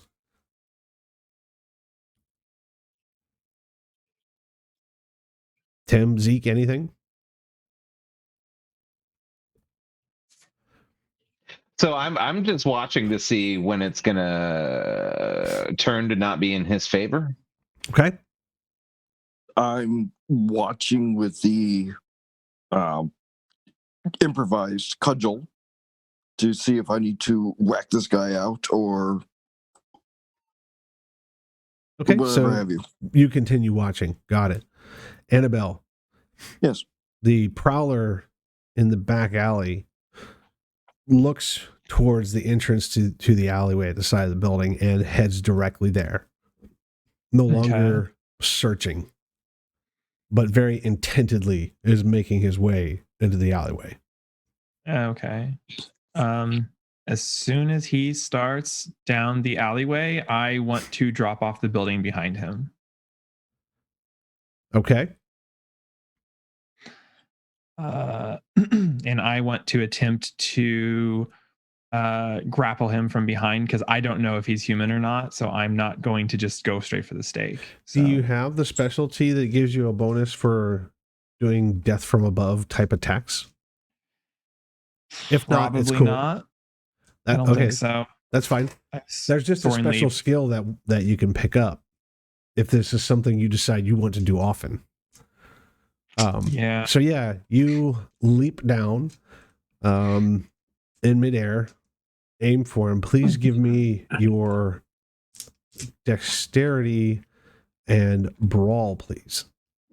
If you Okay, have a I'm specialty gonna- for grapples, you may absolutely use that. Yeah, I have a brawl kindred, but I'm not going to use that right now since I don't know if he's kindred or not. I am going to roll real fast to rouse my blood. I get hungrier, so I'm at hunger 3 now. So Back I've on got the hunt. Took you Yep, long if you enough. have 3 dice. If you for the have hunger. 3 blood potency, it's 3 dice. Yeah. 1, 2, It's also has 3. its drawbacks. Yep. 3. Okay, sorry. My brain is not working super great. So give me a second. So that's those. This is those. This is these. Okay, that should be my dice pool. Thought about using prowess and I was like, nah. Okay. 2, 3. I roll so bad all the time. 4 successes. Yes. Yep. 4 successes.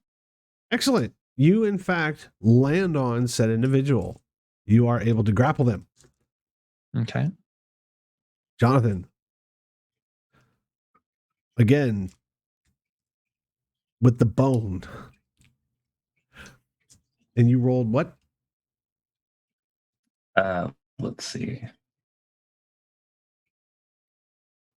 Should be your dex or strength in melee. Mm-hmm. That is a 5 with the prowls. Okay. Nice roll. Again, I got a crit. you are stabbing at him. Yes? Mm-hmm. Yeah, I'm just trying to like brute force the hand in the body.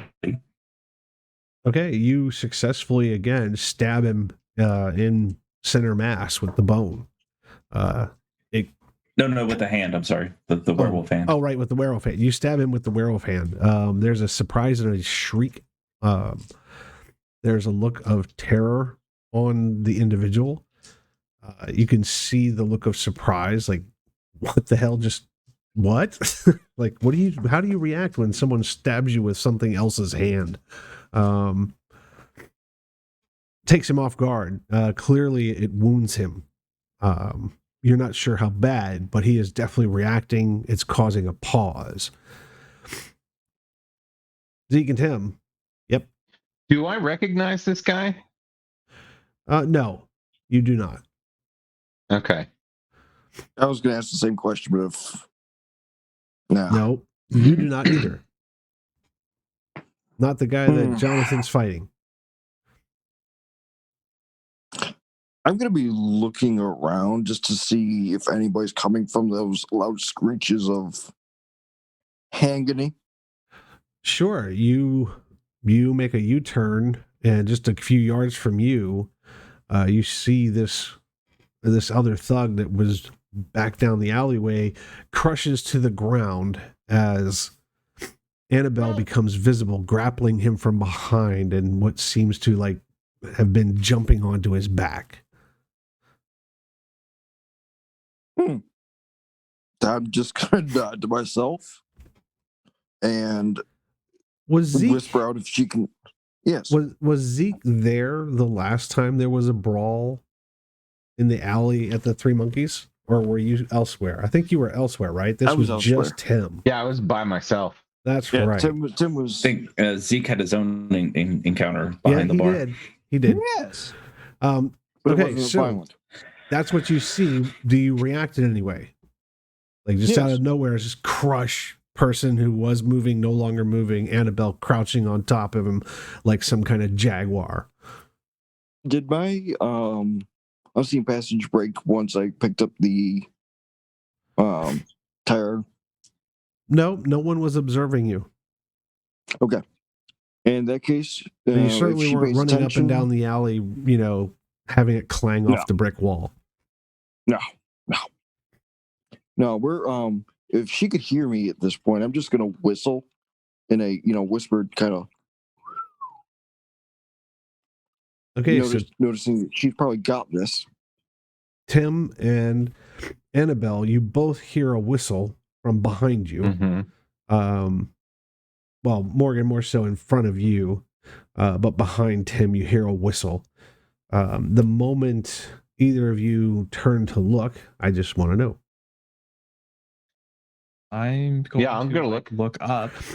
Zeke, your unseen passage does drop as you are immediately brought into focus by the two people looking from either direction. I'm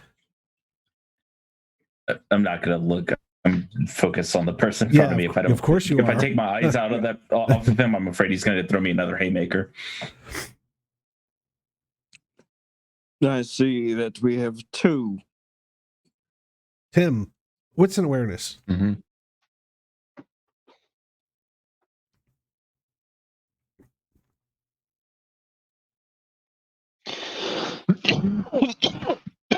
Look, 4 successes, messy crit. 4 successes. Jesus. You have seen this poor fool before in this exact alley. Oh. Which one was it? Who's who? Oh, Was I it don't think I Crowbar? have those notes anymore. But it was definitely one of the guys that was trying to make The one a with the beef with you. crowbar? Yes. Perfect. I was hoping that was the guy who got his arm jacked up again. Excellent. Well, I'm happy to. I'm even more enjoying the show now. Okay, so you do nothing. You're just like, Well, now that I think about it, I might just like poke my head in and be like, hey, don't I remember you from somewhere? all right, so you would have to go back down the alleyway away from where Jonathan is fighting to do that. Oh, I thought it was the one Jonathan was dealing with. No. Oh, No. it's the other guy. Right, Okay. you turned to look The at one that- where the sound came from. Gotcha. Yeah, I'll deal with that in a minute, but it's interesting to notice. That's hilarious. Right, so you walk down there to see what Zeke Oh, no, noticed. I'm staying to watch with Jonathan. I didn't realize Okay. it was the other one. Yeah. 2 things going on at once. Annabelle, the shock is over and the individual under you begins to resist and try to force his way up. Okay.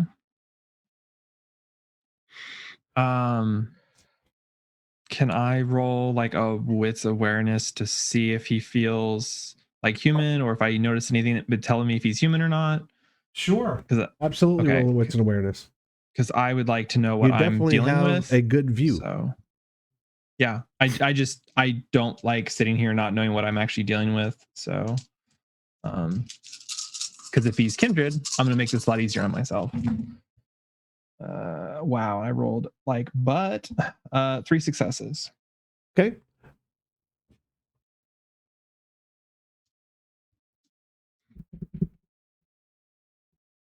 I just forgot the question. Oh my God. Is he kindred, or Is he kindred? am I Right. noticing anything with No, my 3 he successes? definitely is not kind. Definitely Okay. cold. Perfect. At the very least, not alive. Perfect. If that's my action for the turn, that's fine. So You can still do something. oh, okay. I'm gonna attempt to stake him then. I mean, you hear a whistle off to one side. Mm-hmm. All right, so you're going to try and stake this guy. Great. Jonathan, Yes. embedded once again, holding on to a mummified hand of a lupine that's been severed and delivered to you at the cost of 1 Percy. Hunger 4. Mhm. The beast, watching you be beastly, embracing your vampiric self, is quite happy to go along for this ride, encouraging you to hurt this fool. He only has one thing we need. Get it.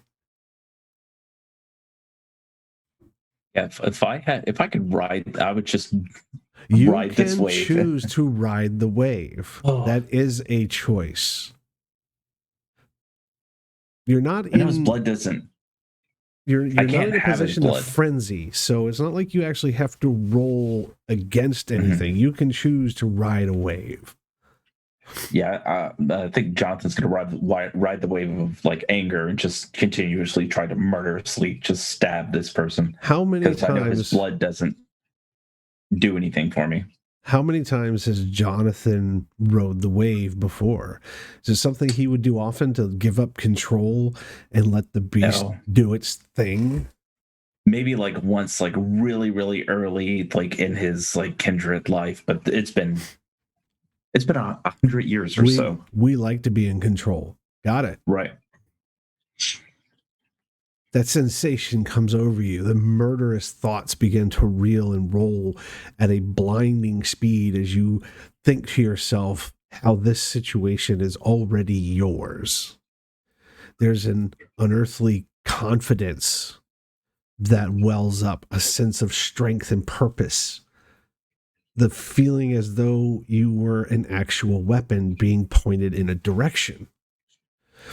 There's a blinding primal howl or screech or yowl, you're not sure which, but it's empowering from your soul for this dark sensation to well up and rear its ugly head. You immediately, almost barbarically, jump from your position, soaring into the air. You're not sure where that came from.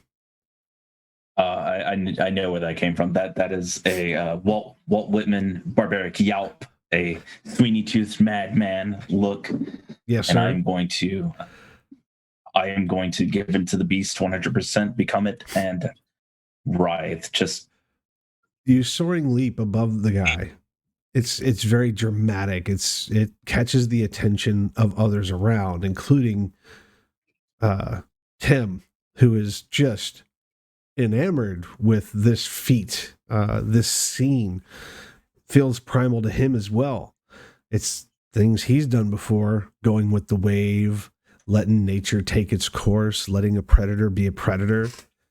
Zeke, flashes in your mind as you see Tim's attention snap to. You follow his gaze away from Annabelle and her poor, probably soon-to-be victim, and see Jonathan leap into the air. It's a lithe, graceful motion as he crashes down on top of this fool, fingers extended, aiming for either side of his shoulder, on either side of his head. Looks as though he's trying to stab his fingers back into this person's body, and actually does. Lands feet first, breaking onto his shoulders, crouching down as he crumples him to the floor, hands digging into his shoulders. He begins to beat him like a carpet. Well, there are 6 thoughts currently going through Zeke's mind. Jonathan's form takes on a strength as he bodily begins to beat this rather large thug into the side of the 3 monkeys over and over and over. Do I notice is it rattling the building, or is it just... No, it's not rattling the building. He is pulping flesh against bricks. And he's doing it quite excessively. If no one stops me, that wall's going to look like a Pollock painting. Well, the first thought through Zeke's mind is, that guy's dangerous, referring to Mr. Keats. Second of all, don't piss off Mr. Keats. Third of all, don't piss off Mr. Toon when Mr. Keats is around. And number 4, that guy's going to make a wall painting.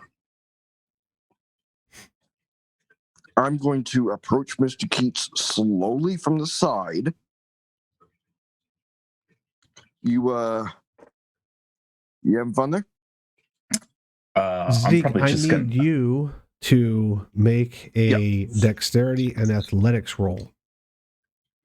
Oh, fuck. All right. Pull open the sheet. There we go. Dexterity, you said? Yes, sir. And athletics? Shit. All right. Do I want to rouse for this?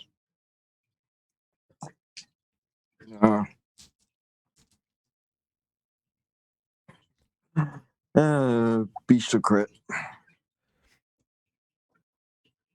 How many successes, sir? 3. 3. Okay. So you begin to approach Zeke as he wildly, with complete abandon, is repeatedly flapjacking this guy onto the brick. Sometimes he would shake as he smeared him up and down on the wall. As you open your mouth and utter a sentence, this big body becomes a flying bludgeon in your direction. You are struck with the body. You do not retain your control as you lose your footing as this 260-pound bag of wet, sloppy, potato-filled balloons just collided with you at a quite rapid pace, knocking you to your side. There'll be 3 superficial damage from the actual impact into your chest with a 260-pound bludgeon. Someone using supernatural strength in which to flail this thing around. Jonathan, in your beastly rage, your beast recognizes a threat as it approaches and lashes out at a person you do, in your conscious mind, identify immediately as Ephraim White. I will immediately try to regain control. We'll give you a composure and willpower, sir. You still have not fed. Gain.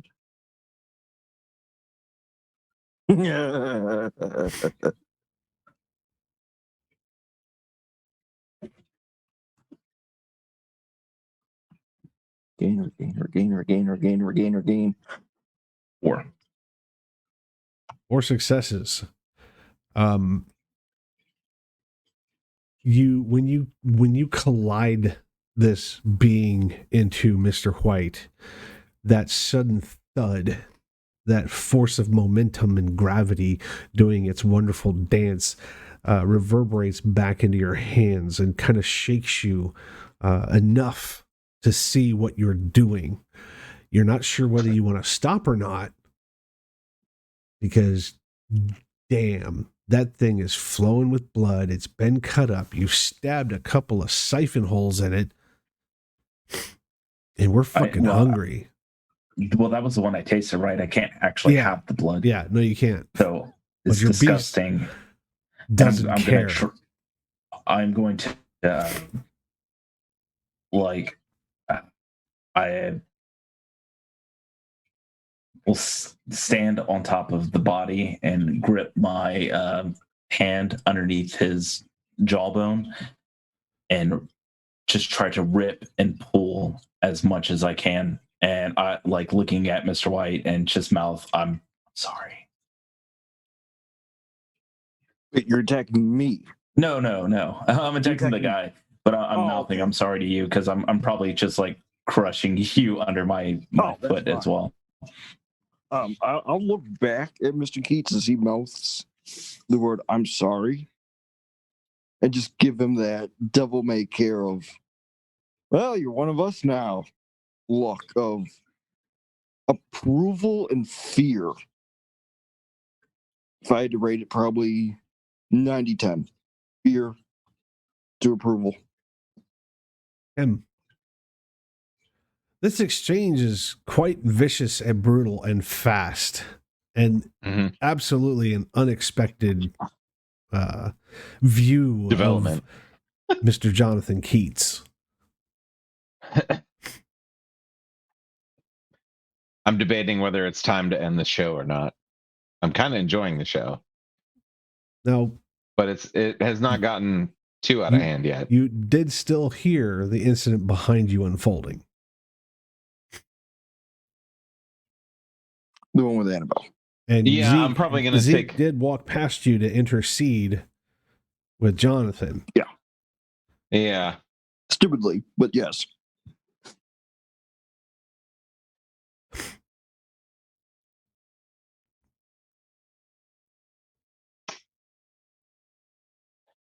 So it seems like Mr. Keats kind of has him handled. I'm going to go see what Annabelle's up to. And he is back up. He managed to take care of that quite handily, I would say. You turn back up the alley towards the back of the three monkeys. You see Annabelle crouching like a prowling cat on top of the other thug. When you look, absolutely you recognize his face as Crowbar Boy. Mm. Fond memories of a brief encounter outside the three monkeys come to mind. The face of your now friend absolutely looking at you. So how is Annabelle actually on him? Annabelle. I'm basically like, since I landed on him and kind of pulled him down to the ground as I landed on him, I'm probably partially standing on him, partially crouching on like his back, his like legs and ass kind of area, with like one of my hands on his back. Mm-hmm. And was my left hand in the middle of his back. And I'm reaching into my clothes for one of my steaks. So I'm just gonna be kind of lean my head down to get kind of, eye to eye with him. I'm just gonna say, "Hey, bud, having a bad night."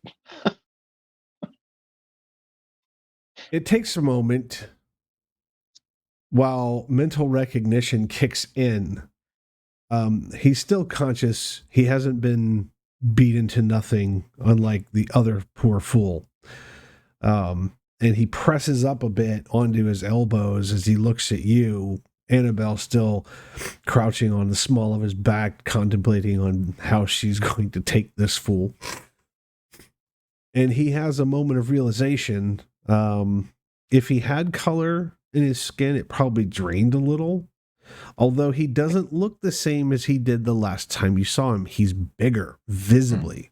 He's clearly no longer a Kine, as you remember him being the last time you put something into his face. Mm-hmm. Clearly somebody's had an upgrade. Right. It's almost like we should have a conversation about that. Miss Annabelle,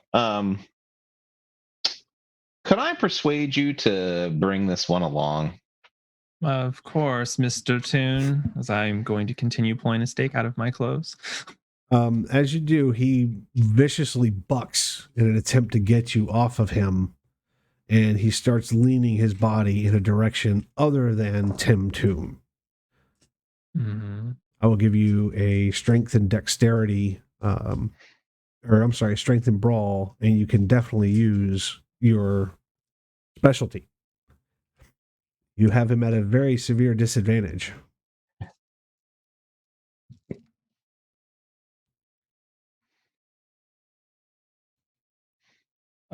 Yeah, I'm gonna have to use a willpower to get some rerolls because I rolled one success.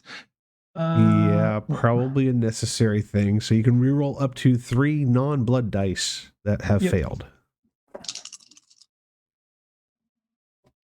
Hey, okay. So the blood die that succeeded was a crit. I got a crit on the reroll, and I got 2 successes, so I have 6 successes. Awesome, nice roll. Thank you. Yeah, he definitely has some strength to him. He bucks up, nearly tossing you. You take a good hold on him and ride him back down, kind of pressing your weight in the small of his back as you force him back to the ground. Speed, friction, and such. There's a slight crack. You're not sure what cracked, but you know the sound of bones snapping. Jonathan,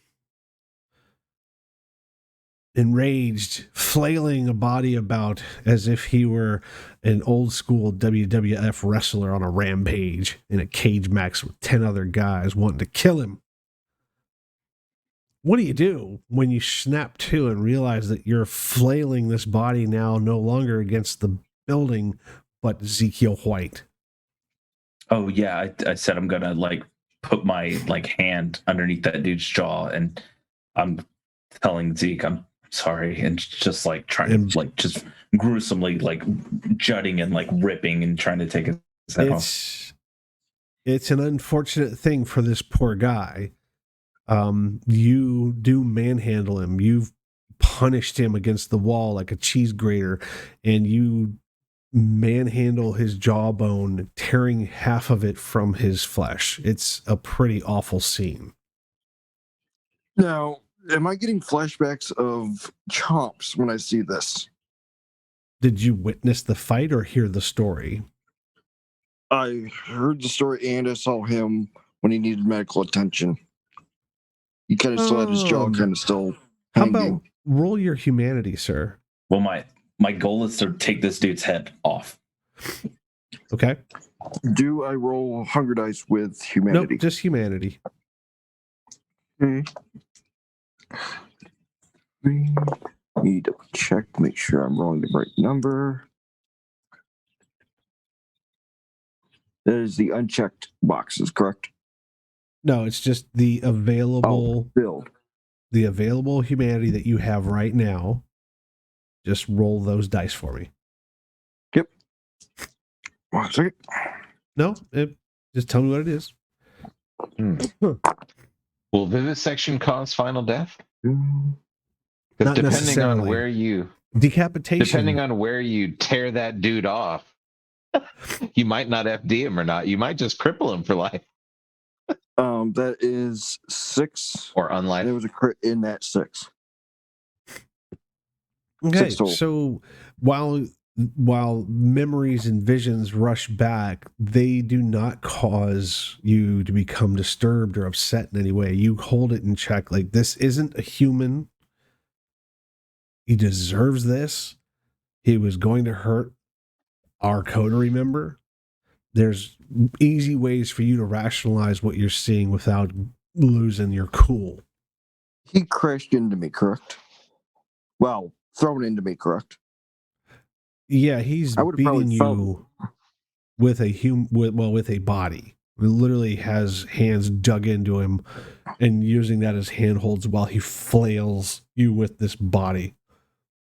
I would have probably felt his body was cold at this point. I'm pretty sure you wouldn't care. I mean, the justification.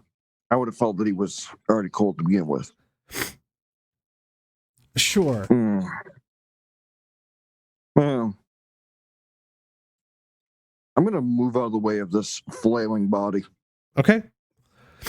And you do get hit. You do take some That's damage. So I had 3 superficial, then...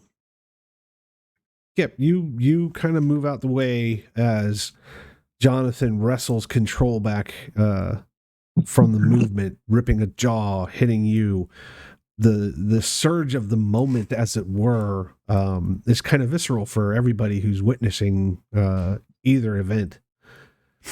Jonathan again takes a grip and starts tearing at the individual's head. His look, Tim, is intent. Or I'm sorry, Zeke. Does it look like he's in control? Hard to say. Do you, Jonathan? Do you look like you're in control, or are you just taking control? Okay, No, I he does probably not. do not look Yep. He looks like a wild animal then. a madman. Madman, okay. I'm not going to say anything to him at this point.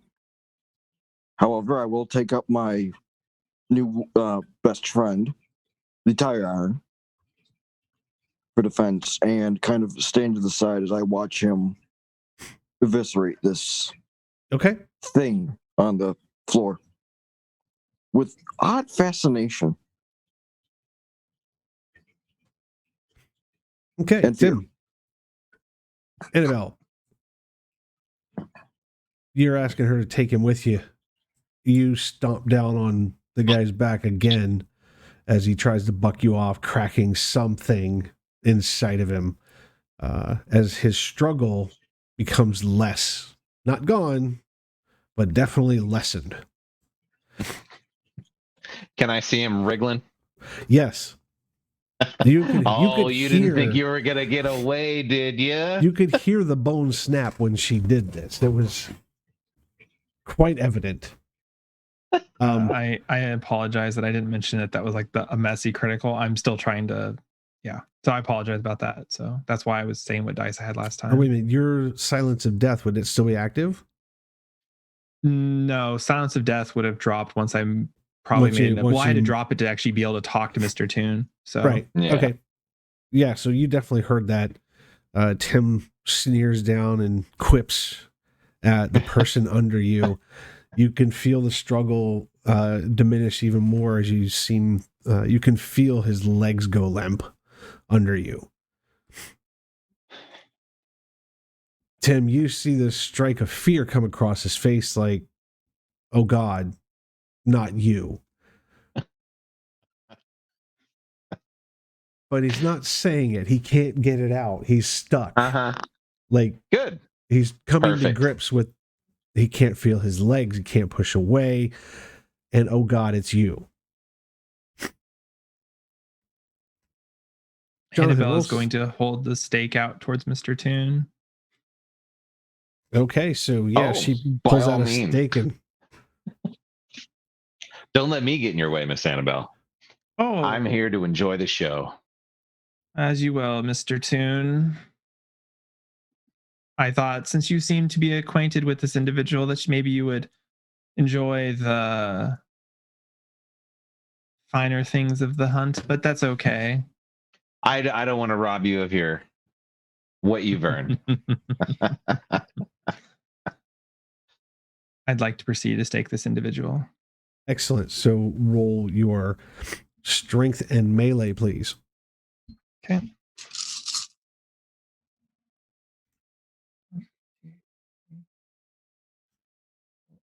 Uh, 4 successes. 4 successes is more than enough to take care of this poor paralyzed kindred below you. Are you staking him through the heart, through his back? Yes. Okay. Tim, that look of sudden realization and fear, terror, you can almost hear his beast echoing behind his eyelids, screaming in bloody murder. The sound of wood passing through flesh and sternum once again, music to your ears. You're not unakin to this. And he goes limp under you and stops moving. Jonathan, strength and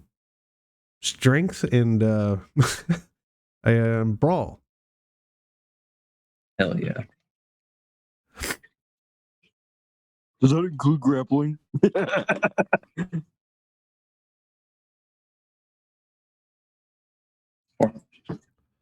4. Again, tearing at torso and head and flesh, trying to decapitate this fool. There's a satisfying wrenching of muscle. There's the obvious dislocation of a shoulder. Just each of the different bones seem to be pushing at the skin from different angles that are completely unnatural. You don't successfully sever this person's head, but internally, this guy's never going to look at anybody straight again. It's a very satisfying feeling, although it's not quite what you wanted. That doesn't mean that you can't continue. Oh yeah, I'm gonna try to continue for sure. Excellent. I will give you yet another roll unless someone tries to intercede. Hell no, we learned our lesson. Rolling again. That is another 4 successes. Wow. So yeah, That's Tim, with the potence. I'm only getting 3s. Yeah, I got you. So you see Tim hovering over this thing.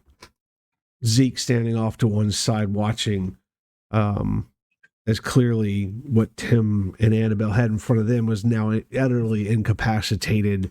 There was a show at the other end.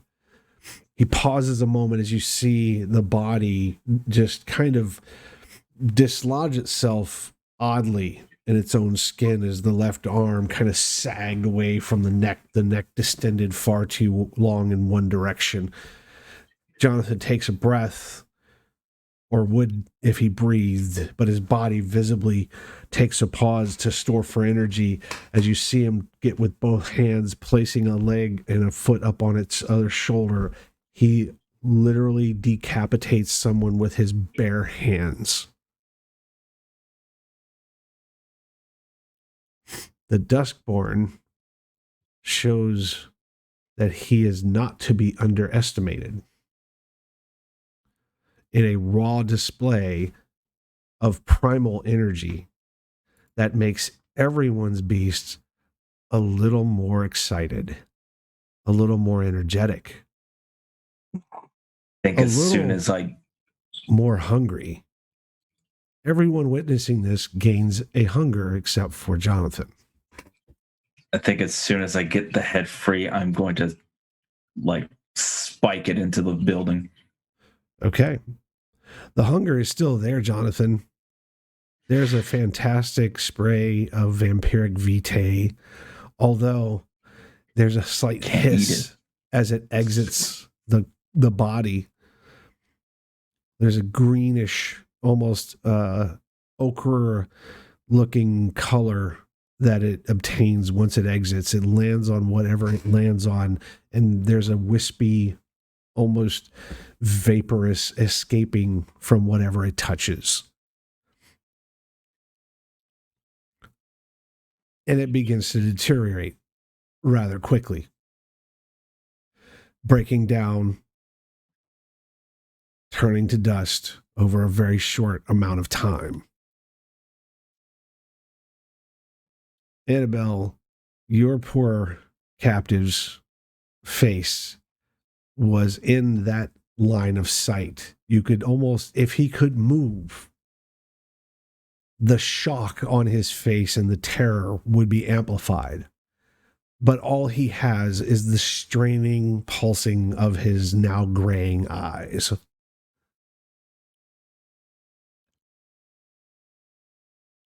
What do you do? I was just planning on picking this individual up and taking him to my car, but if he's getting splashed with Vitae, I'm just gonna. No, you're pretty far away. We're talking about two different bodies. Oh, sorry. So yeah, Jonathan just ripped the head off the guy that he had been in combat with. You had just broken the back and then staked the one that you were handling at the other end of the alleyway. Annabelle's I'm gonna get up off of this individual that have been on top of, and I'm just going to be smiling because I'm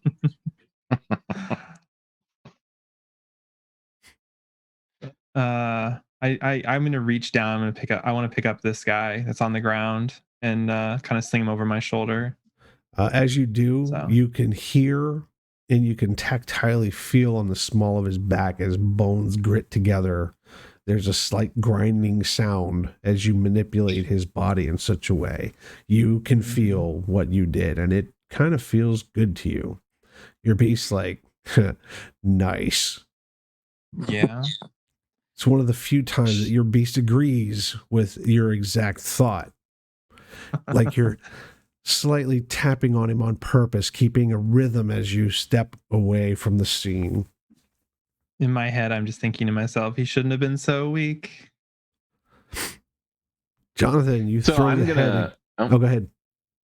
I was gonna say, as she's carrying him up and walking back towards everyone else, I'm gonna follow behind her, and I'm basically gonna be taunting this guy along the lines of, "You thought joining this party was a good idea. Boy, were you wrong. Now, while you're having a little nap, just know that I'm gonna have some questions for you soon, and you should think really carefully about how you answer." Again, his look of fear and terror and understanding don't leave his eyes. Your message was heard loud and clear. His predicament 100% accepted on his face, just not sure what's going to happen next. Jonathan, you spike ahead against the wall as if you had just made a touchdown in the Super Bowl. Zeke's there. watching you closely, now has a crowbar in one hand. He has a crowbar in one hand, and he picked up the pipe wrench, the tire. Right, crowbar, tire iron. Sorry, tire iron.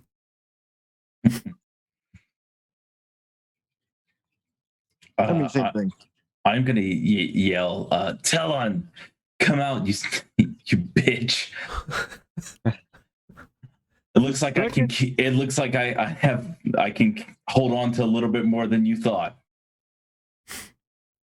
The second he says that, I am bolting for the car. You're bolting for the car? He wants Talon. Talon wants me dead or staked or something. I ain't sticking around to find out what he wants with Talon. Okay, so yeah, Jonathan, that happens. You speak up, yelling at the building, rage still rolling its waves up and down your back and your thoughts. Zeke pipes up and hauls ass towards the car behind you. If you care to listen, Jonathan, he will have probably muttered at that point, "You're on your own for this one. I like you. I don't trust you, but you're on your own for this one." Tim, Annabelle. It's everything that's going on now is completely audible as it's gotten a bit quieter. We can't just, do the job and leave. Something always has to go wrong. Every fucking time. God damn it, I hate this bar. I don't know, Mr. Toon. This bar has been fairly entertaining to me. And well, I'll admit it's been much better this time. You have to go to these kinds of establishments with the right people, Mr. Toon. And I'm going to continue heading towards my car. So I'm going to follow. That so yeah, Zeke, the coterie, as it were, begin to file out of the alley towards Annabelle's car as you yell at the building. To it, there is no response, although you heard at some point in your ranting, you could hear a slam of metal on metal back down the alley and probably the back door of the Three Monkeys.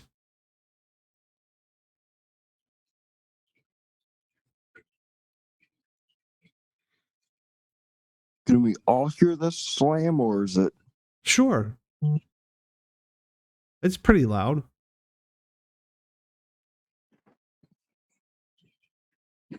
I'm going to continue making my way to the car. I'm going to give Tim a look of... Yeah, I'm still following Annabelle. Yeah.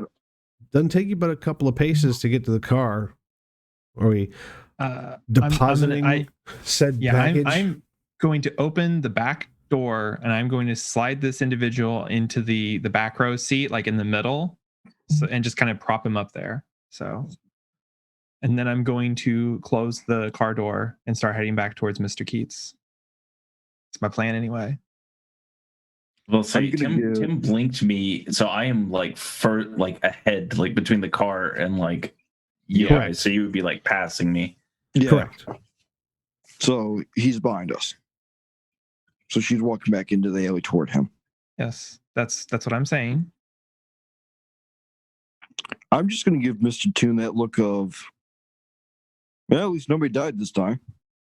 Yet, Mr. White. The car is unlocked because I had to unlock it to open the back door. So if you individuals, you guys can check the doors or whatever. I'm just letting you know. So. Did you get in the vehicle? No, I'm walking back towards Mr. Keats because he did not follow us to the car. Yeah. She put your new friend in the back. Yeah. I feel like I should watch this play out. I'll follow Annabelle back to Mr. Keats. I'm gonna get in the back of the vehicle with Mr. Staked. Okay.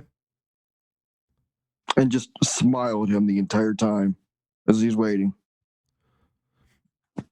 Jonathan, Tim and Annabelle deposit another person in the trunk of her car. again. Backseat. In the back, not in the trunk. Still in the car. Yeah. And then turn around, marching back in your direction, only a few paces away. As Zeke climbs in the vehicle. I was like, we have to finish this. Finish what, Mr. Keats? What is even going on here? I came to save your ass. What happened?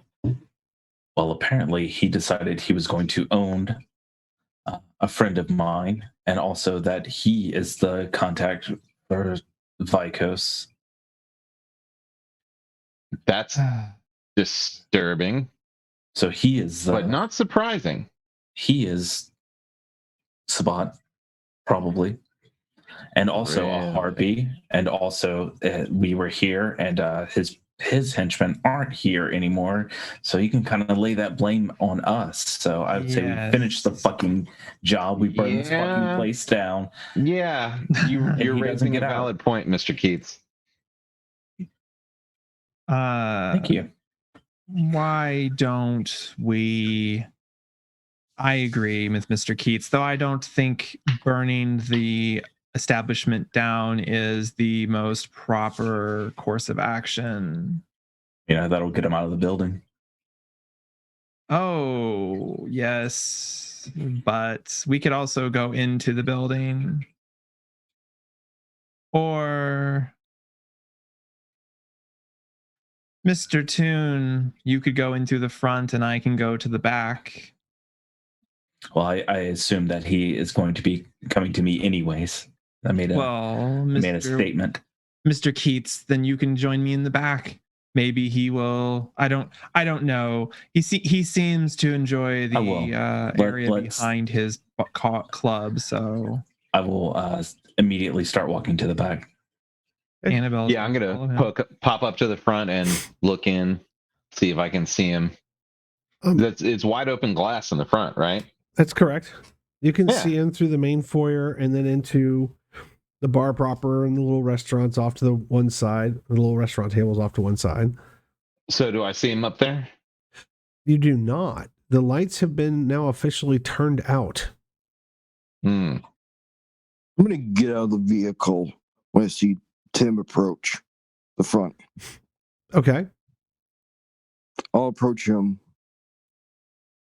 I might be a coward, but what is the plan? We're going to finish it.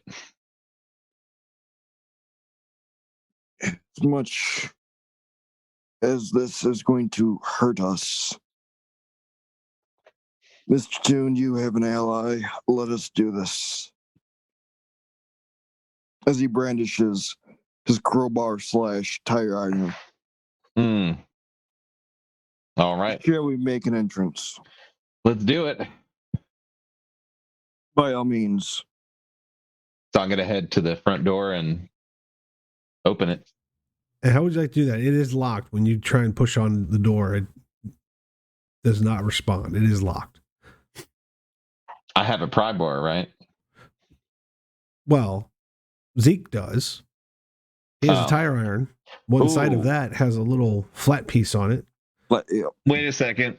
Before you go with that, I want to do a quick wits and awareness. Do I see any keypads on the wall that blink that would let me know that there's a security system armed before we pop the lock on this fucking door? Not at the front door that you notice. You don't really see any keypads in the direct line of sight from the front. Like nothing sticking out like a bright green LED or anything like that, other than like what's above a fire exit sign. Okay. And that's towards the back, past the bar, heading into the kitchen and out the back. So there's like a little illuminator.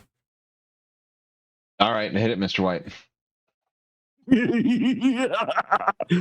As you wish. He will take the crowbar with a flat end.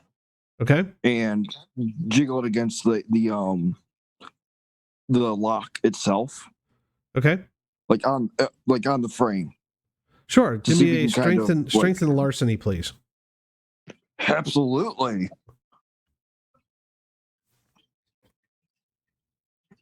When you need a blunt tool, Mr. Mr. Toon, I am here. That is 4. That is 6 total.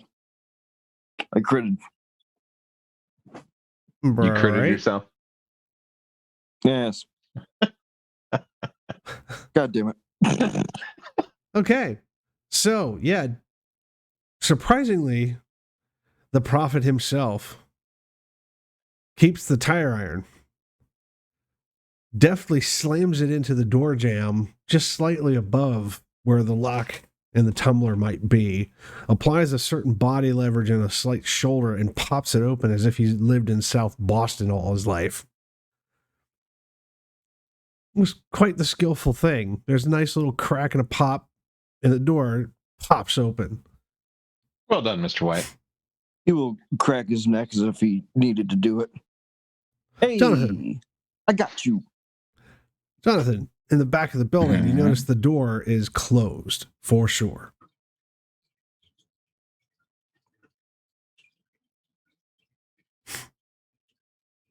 This must have been what you heard when you heard a steel on steel clash and bang sound from the back of the three monkeys. He might not even be here.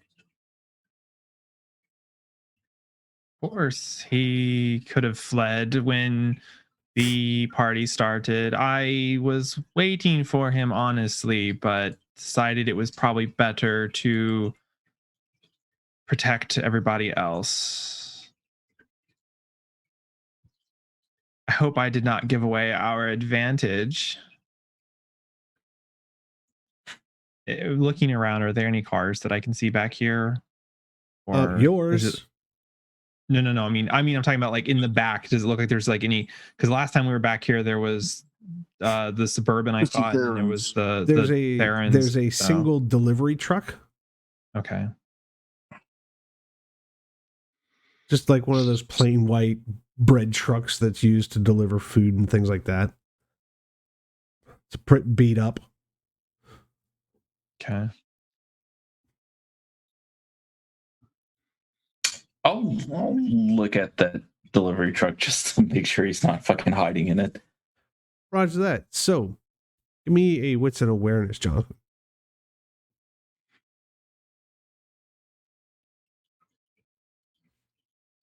Two successes. 2 successes. From what you can tell, the delivery van is empty and quiet.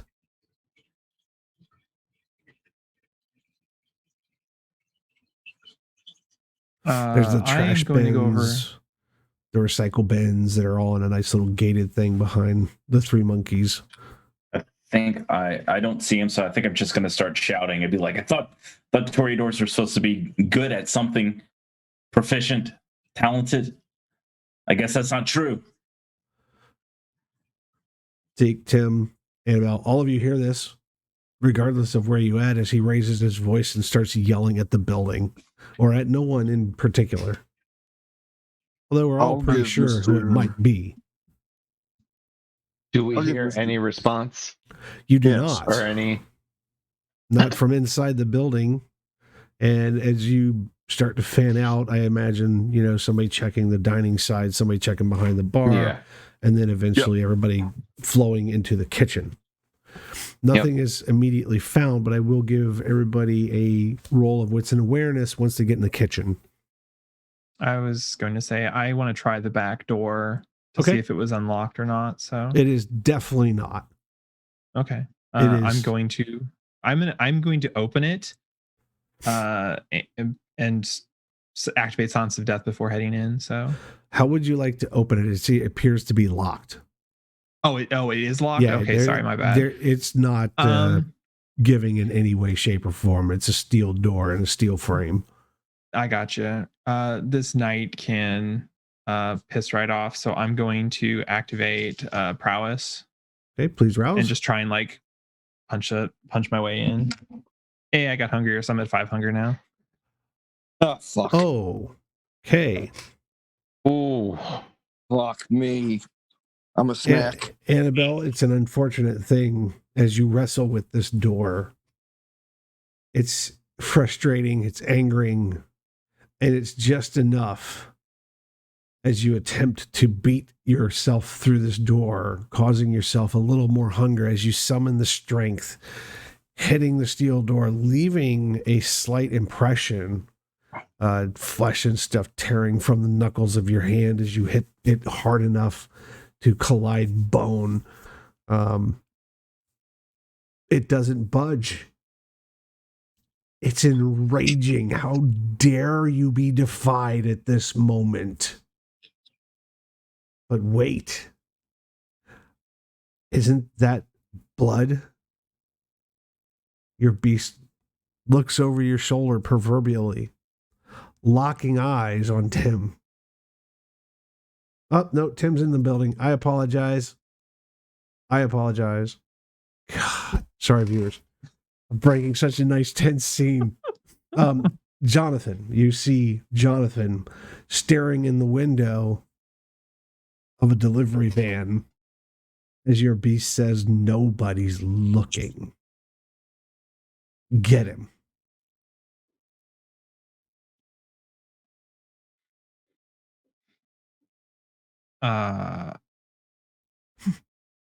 Yeah. Sorry, Mr. Keats. I'm going to soar and leap towards him. Tim, you can see in the glass the reflection as shadow and light prick off of something leaving the ground behind you. As aware as your beast is, there's a sense about you. You can feel the air around you as pressures change, as mass move within it. Your alert beast locks on to a leaping Annabelle. She is terrifying to look at.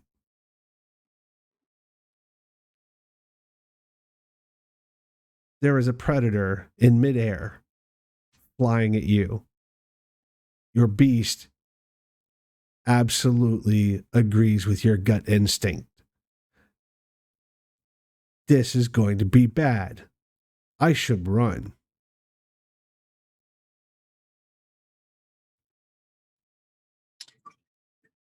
I don't think I'm going to run.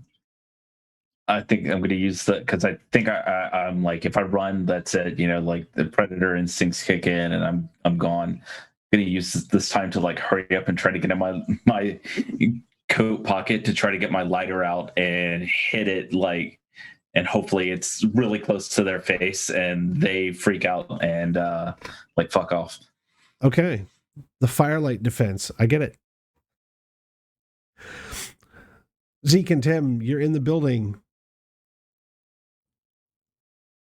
And you are making your way forward through it and towards the kitchen. You get into the kitchen again, ready for whatever you see. There's no one there. You said you wanted us to roll? I had done that, so I didn't know what you wanted us to roll for. That was your wits and awareness? Yeah. I got 4 on that, by the way. I got a 5, a crit. 1 and then the 2 crit die. I know. Hey, so Tim, I appeased the dice gods. So what you see is the rear door at the other end of the kitchen vibrate violently as a small dimple forms in a convex little pimple on the back side of the steel. Something hit it viciously. Whew. It's startling. It was a big loud noise. Steel door. Something nasty just collided with it. And then there was silence. Okay, someone lost their cool. We better go check. Well, do you want to be a snack? No, but I'm going to make sure no one else is a snack. Well, I hope you have a steak. Of course. Don't leave home without them. You want to go one through the front, one through the back, or both through the front? I'm going straight out the back. They're out the back. Let's go. Yep. And I'm heading towards the door. You get to the door. The lock. It is barred. There's a steel bar there. It doesn't look like it's locked down in any way, but it's a nice heft of steel across the back door. You've seen them in restaurants before. You know exactly what it looks like. Yeah. Yeah, we're going to fling it off and open the door. Okay. Yeah. As you I'll grab and fling it. As you open the door, you see just outside as Annabelle descends the sky, blurring what you can only hope is Jonathan on the other side of her for whatever reason. Jonathan, what do? Poof, she's there. The predator looking at you with nothing but hunger in her eyes. I think I'm gonna get out my lighter as fast as possible and Dexterity and athletics, sir. Oh yeah, I'm so good at this.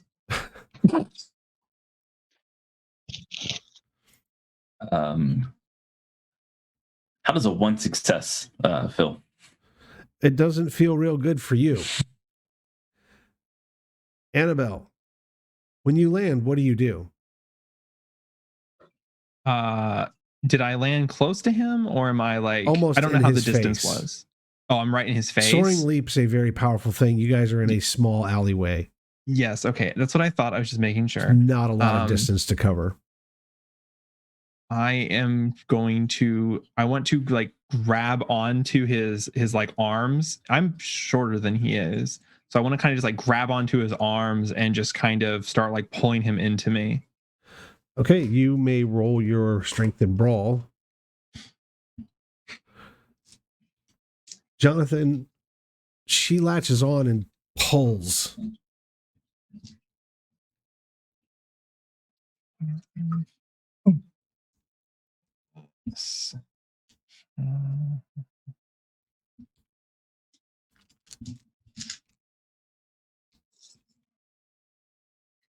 One, two, three, four, 5 successes.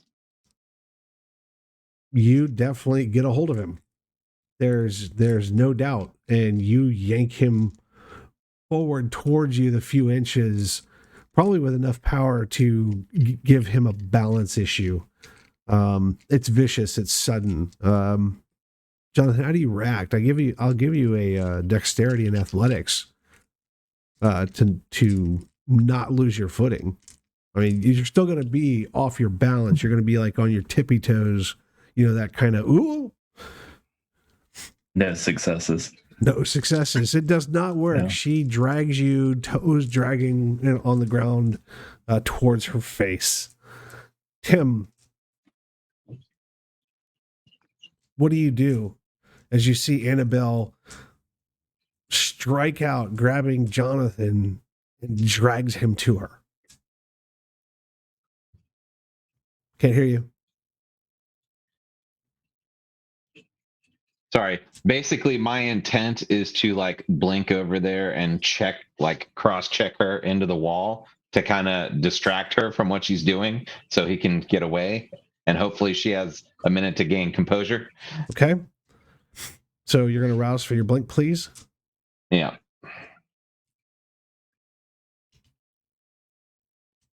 Whew. Do not get hungrier. Thank God for that. You are dancing with the devil in the pale moonlight. Oh, man. All right.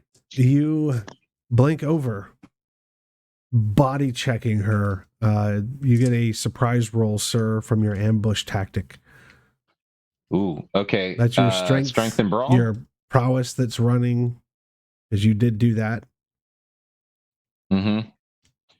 So that's you get 1, strength and brawl. And then 2. Your body checking. Yeah. So 9.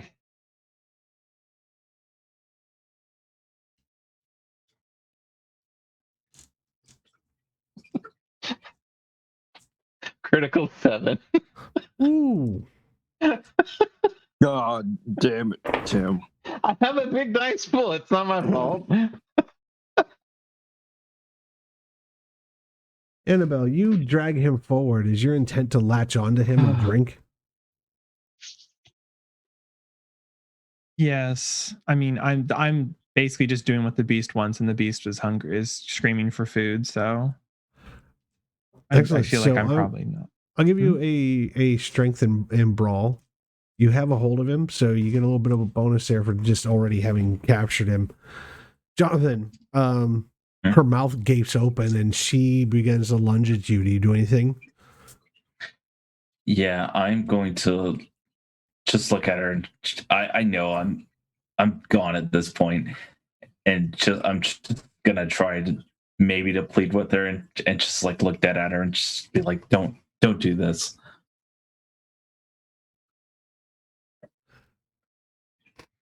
Annabelle, the beast inside you hears this, but chooses instead to be motivated. Fear tastes good. Fear has a very unique flavor, scent, even pheromones. The body excretes them unwillingly, and it's slightly blood-like because, well, vampires must force things from their body, and they do so instinctively like every other creature.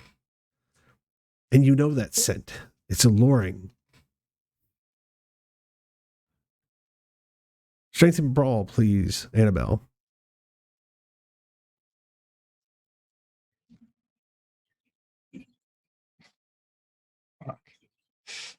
All right. 1, 2, 3, 4. 6 successes, but I rolled a crit on the blood die with a crit on the normal, so that's a messy critical, correct? That's a messy critical. Okay. Yep. Jonathan, she ignores your plea. As her teeth begin to close in on the side of your neck, she manhandles you, and there is a violent shuddering. Hands are torn away from you. The sight of teeth disappears from in front of you. Instead, there stands a Tim in almost a linebacker takedown pose. Out of the corner of your eye, you do catch Annabelle literally fly from the jarring hit. There's probably the sound of bone crunching from the strength and speed at which she was just checked. Annabelle, 4 superficial damage, please. All right.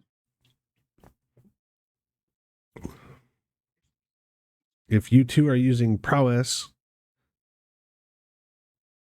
or toughness, there is a bit of this that you can ignore.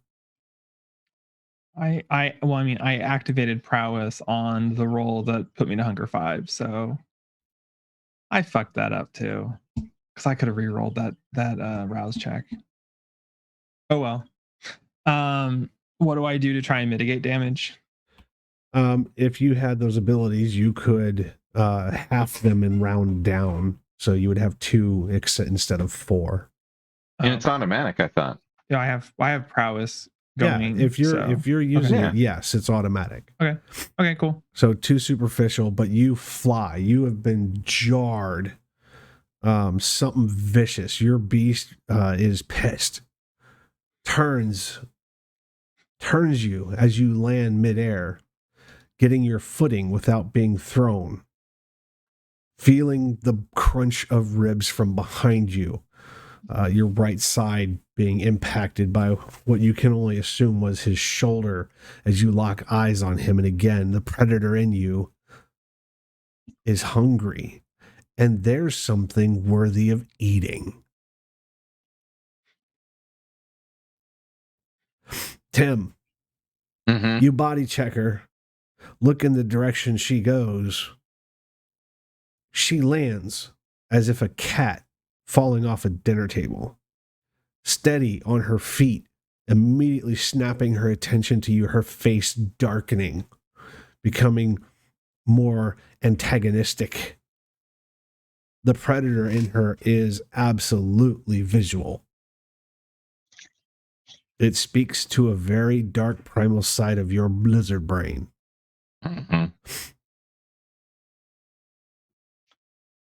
Zeke, you see all this unfold. Yep. What are you doing?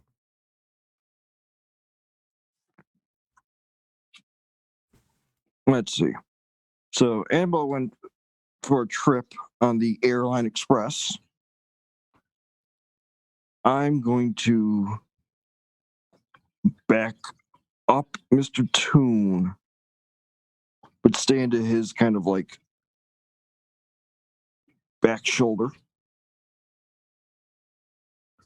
It's kind of like not hide behind him, but get, in his diagonal in case she does come running, he can help grab her.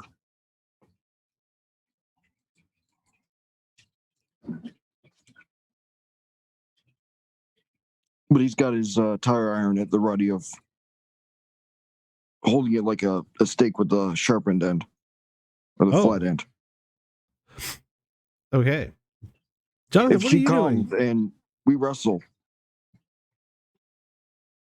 What am I doing? What are you doing, sir? I There's am Tim. probably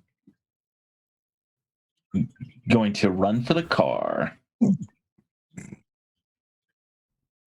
Excellent. Absolutely. Athletics and dexterity. Nobody's chasing you. Actually, I won't even make you roll. All eyes are diverted at this moment to Annabelle.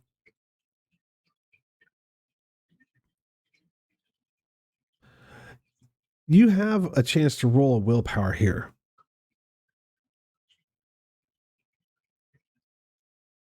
In the midst of riding this wave, do you attempt to regain control as the raging hunger screams for anything but what exactly you want? Yes, I do want to try and All right, get the please beast roll your under willpower. control a little bit. So, just my willpower total dice, correct? Just your total willpower, yes. Okay. Minus any you've burned.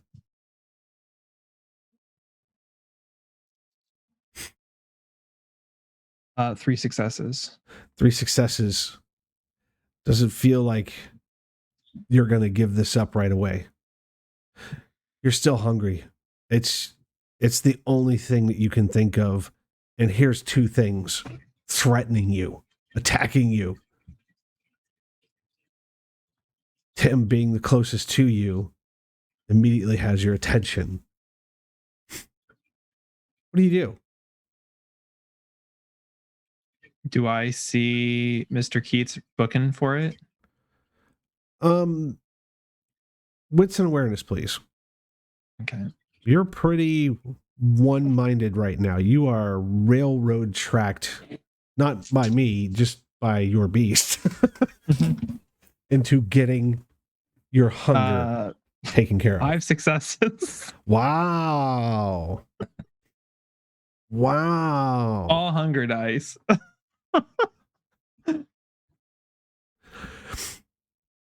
Well, that's a heck of a roll. Yeah. So, yeah, out of the corner of your eye, you can see Mr. Jonathan Keats flipping away. Tim still has your absolute attention. The fleeing thing is not right in front of you. It's not right here. It didn't attack me. This did. Yeah. I am going to just run at Mr. Toon. All right, so I'm a pop daunt. Okay. Interesting choice as she Not that it'll lunges work, at you. but it might help. Morgan, strength and brawl. So she's lunging, right? Yes. Oh. Yes. Absolutely. This predator has locked onto you.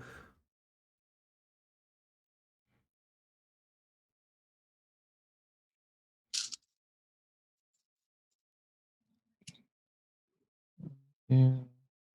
3 successes. Tim, Mm-hmm. what are you trying to do to stop her as she lunges at you? You have all kinds of skills, but too bad you can't ambush her. Right.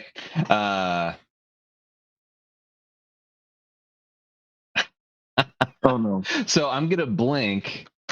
I'm gonna blink to basically where she's coming from. Okay. And So basically, she's lunging at me, and we're gonna swap places, and then she's gonna look around and I'm giving her opportunities to roll again. Is all I'm saying. Roger, I got you. Your opportunities to snack on me because I'm behind you. Well, no one told you to be there, dummy. Fair enough. Touche. And you like it when she snacks on you. God. Okay.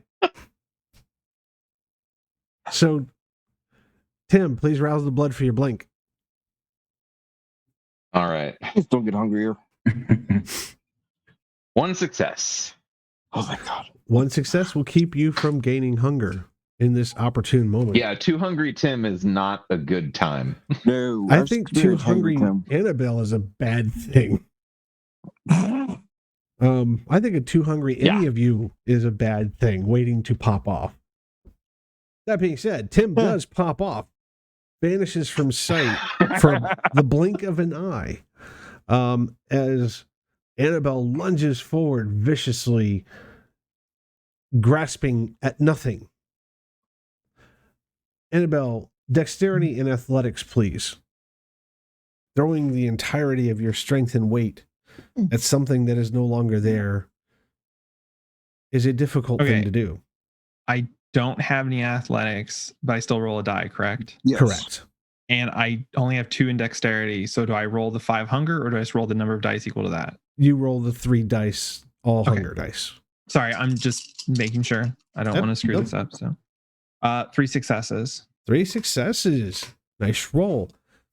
I'm Okay, so yes, you take a couple of lurching stumble steps forward, regaining your balance, but you don't splat out on the pavement, nor do you crash into the wall. However, again, you now lock eyes with Zeke. Yay. Jonathan, you get to the car, climb in. Mm-hmm. I'm going to drive it towards the back. Okay, so you got in the front. Getting in, you would have noticed the staked corpse of the other goon in the back seat. Well, did he get into his car, or did he get into Annabelle's car? He got into Annabelle's car. Never mind. He got into the only car that's at the parking lot other than the one behind the building. That's a delivery van. All right, so the keys are there in the ignition, so you start it up and begin to drive back around the backside of the building. Yeah, just for comedic purposes, Jonathan doesn't drive, and it's cars when he was growing up are different. Roger that. So he's probably like very shittily driving this vehicle. So yeah, Is he doing the brake stop, brake stop, brake stop? Riding the clutch and like all that. Give us a wits and drive. So that is wits, baby. Remember, you got one in driving if you don't have it. Oh, really? Yeah. Yeah, if you don't have a dot in something, you still get to roll. You still get to roll a die for a skill, even if you don't 2 have successes. it. Okay. 2 successes. You manage to not plow into the wall. You know, it's awkward, but it's not impossible. Mm-hmm. These are modern cars with automatic this and automatic that. So the only thing that's a little tricky is how fast you push the gas pedal. You get a little screeching start, a panic, a slam on the brake, and then, you get it. Okay, don't be a jackass. And roll the car into the alley towards the back of the building. When you get to the end of the short side of the alleyway, nosing the car into the back, you do see what else is going on. You see Annabelle again lurching at someone else this time. A quick look will tell you that it's Zeke.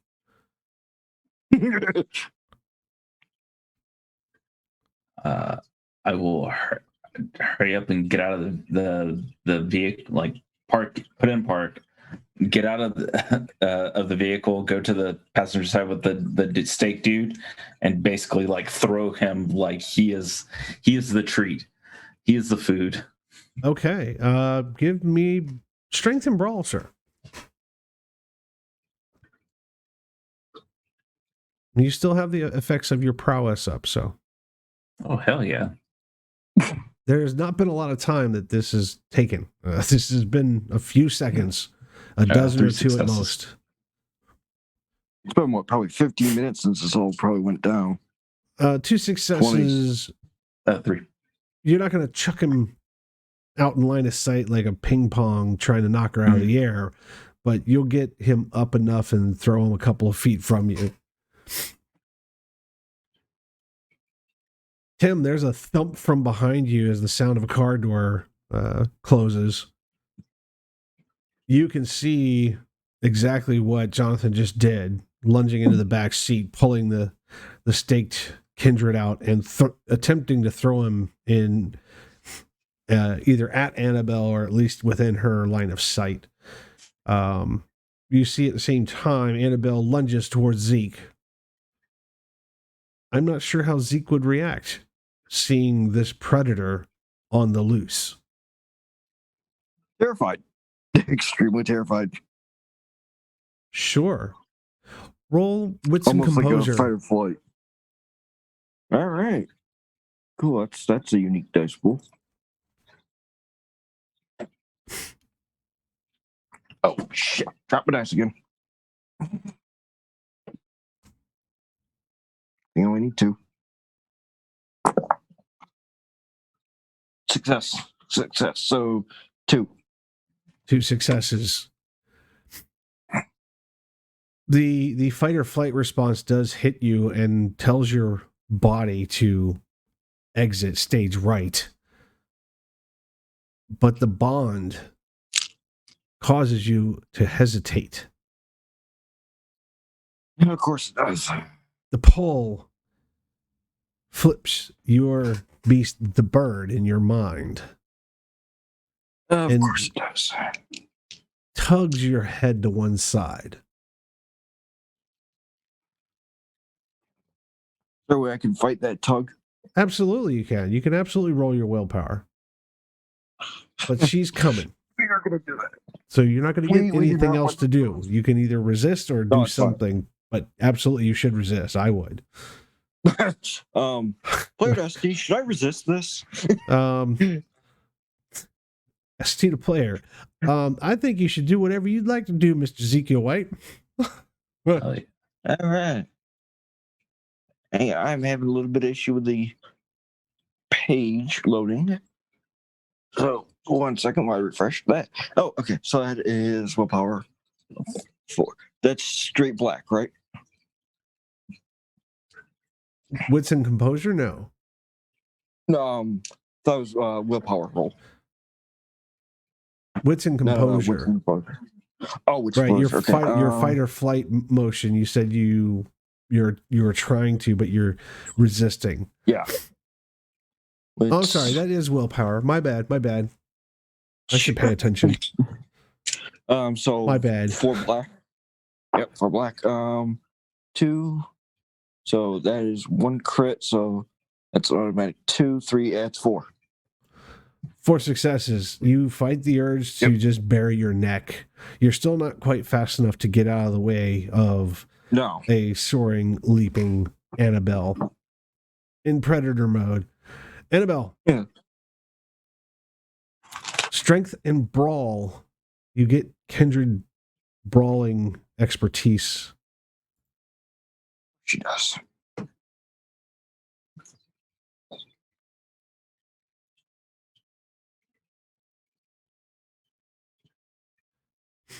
Zeke, as terrifying as this moment might be, her skills are amazing.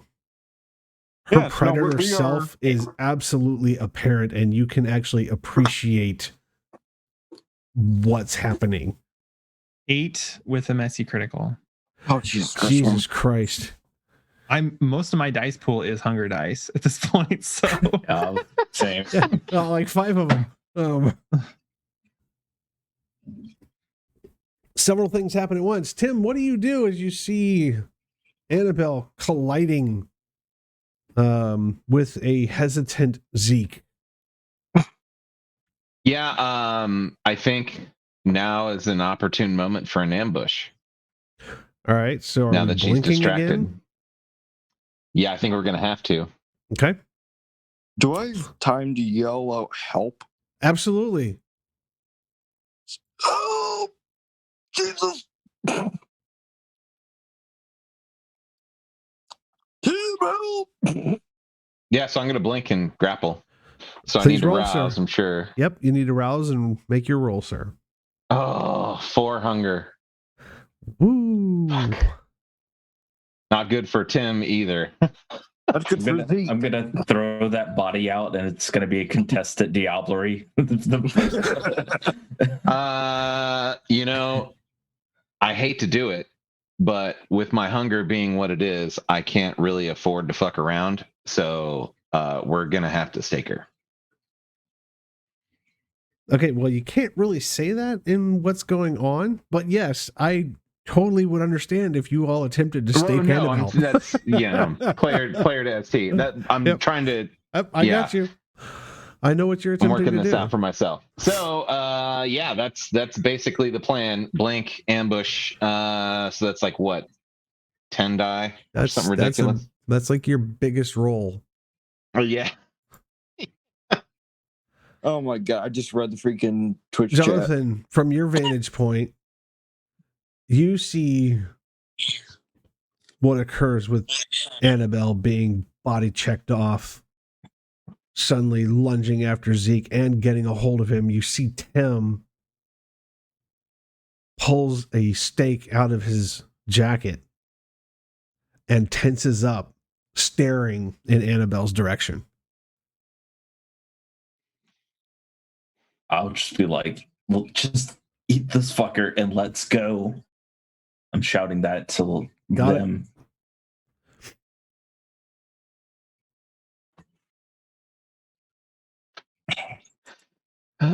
Tim, you're critical grinning. 7. Critical 7. Okay. Yeah, critical 7. Annabelle, you latch on to poor Zeke, who is stunned momentarily, admiring, almost has an admiration look on his face as you lunge, taking a hold of him and stabbing your teeth into his neck viciously. The beast encouraging you to feed. The pet is needy. I am drinking deep, but I'm also trying to remember that we cannot have a repeat of a few nights ago. Mr. White is too important. So I'm telling myself. As these thoughts roll through your mind, Tim, 7 with a crit. All right, I need to give you a wits and medicine roll.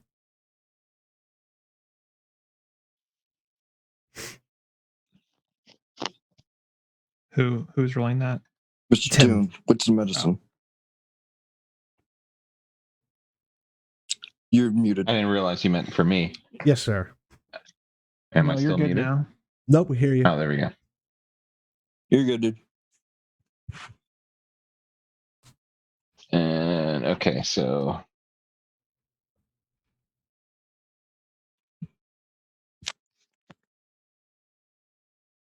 two successes. Okay, Annabelle, you are crushed into once again from behind. This is getting old. There's a stabbing crush at your right shoulder blade. Something pointy presses its way through your back, through your shoulder, and out through the top of your right chest. Almost just underneath where the collarbone is. It gets your attention. This is maddening.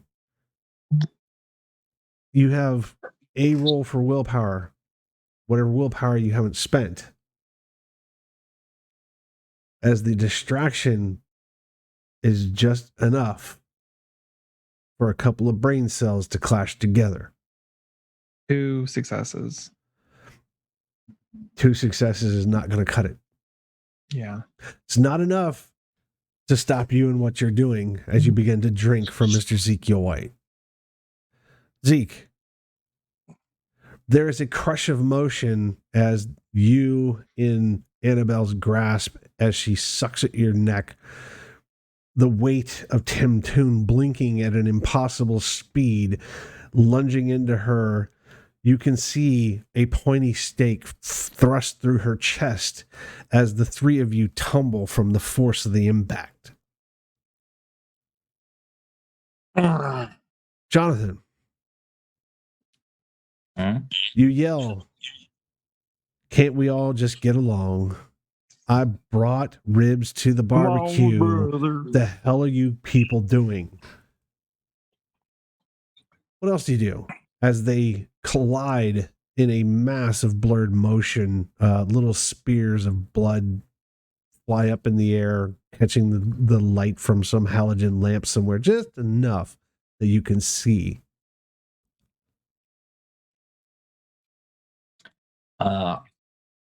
Going to try to put the body closer, like drag the body closer to them. Sure, easy enough. Strength and brawl, sir.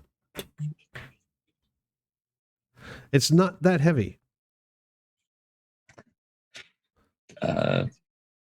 One success. A success is enough. You grab an ankle in your frustration and march it to the fray of bodies. What do you do when you make the few paces? You fling this thing at them? You just yelling and trying to get everybody's I'm yelling attention? and I'm like trying to fling it, but most I do is like an arm like lobs over and I'm like, just fucking do it.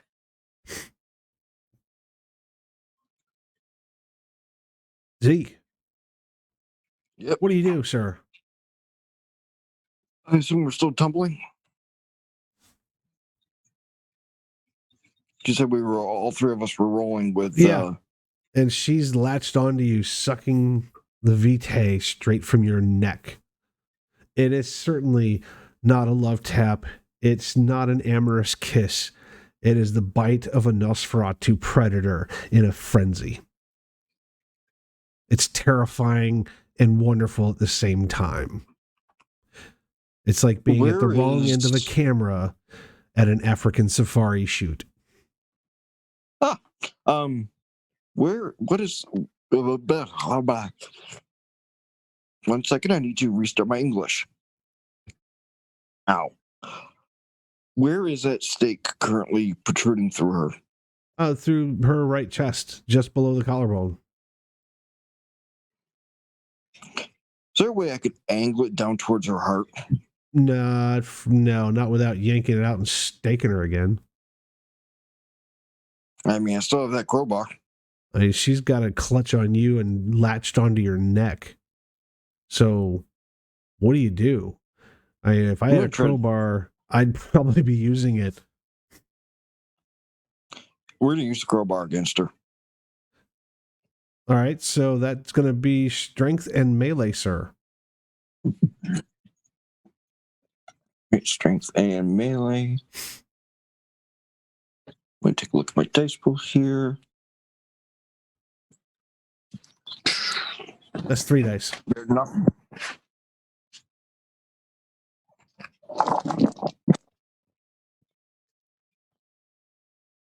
Woo, baby.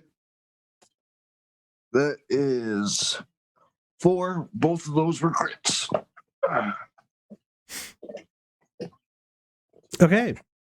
Annabelle, as you drink, there's a sharp pang across the back of your shoulder as whoever it is that is now slaking your thirst caused a sharp pain behind you for a second time.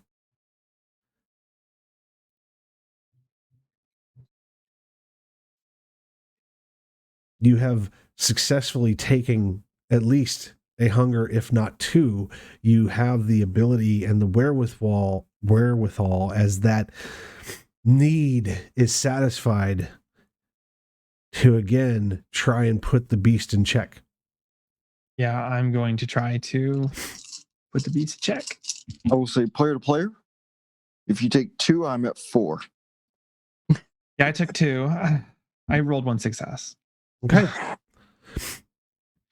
Not quite so easy to stop a frenzy, No. especially for a predator.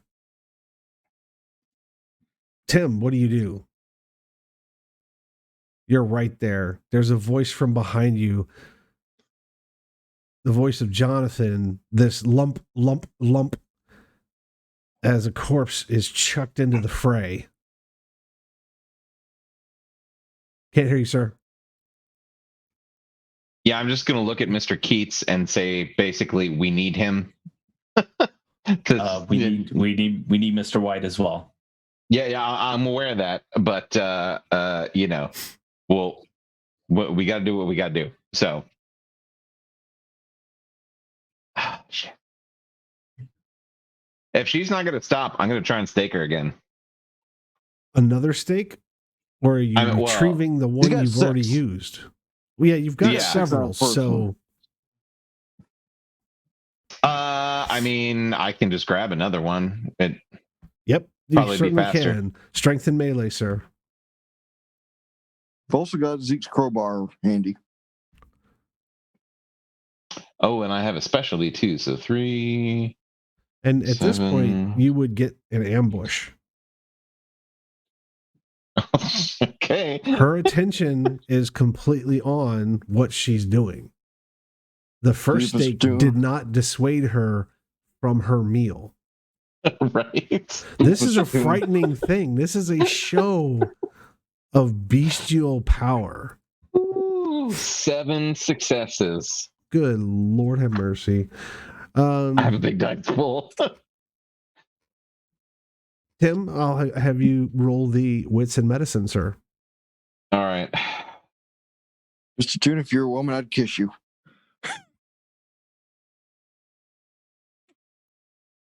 2 successes. 2 successes. Again, you strike down in a blind flurry. Again, stabbing at Annabelle's heart with a stake from behind. Again, your beast now thinks this is a game. It's pinned the tail on the nos. Take it any way you need to. You've got the right idea. Why stop now? As the stake slides into her flesh, into her back, her left deltoid muscle pushing aside as the stake pierces into her heart. Zeke, the sensation of blood being drawn from your neck ceases. Again, the full weight of Annabelle and Tim crushing down on top of you, pressing her even harder on top of you. Annabelle, you're going to take an aggravated wound from yet another stake as it pierces your heart. Now, you are not stake bait, are you? Because that would really suck right now. I'm double checking. I don't think I am. She wasn't. Not this But character. I recall. That was done for dramatic effect and the audience pleasure.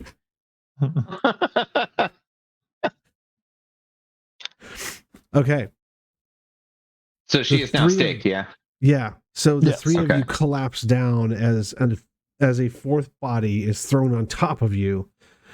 And Jonathan continues to plead with you guys to stop, take control, feed from this thing, get her off him. Whatever Jonathan is saying, all of this happens very quickly. Zeke, you're now under a crush of bodies. What do you do? Flailing with a tire iron is no longer an option. No. I'm going to call out to Mr. Keats. Mr. Keats, are you there, sir?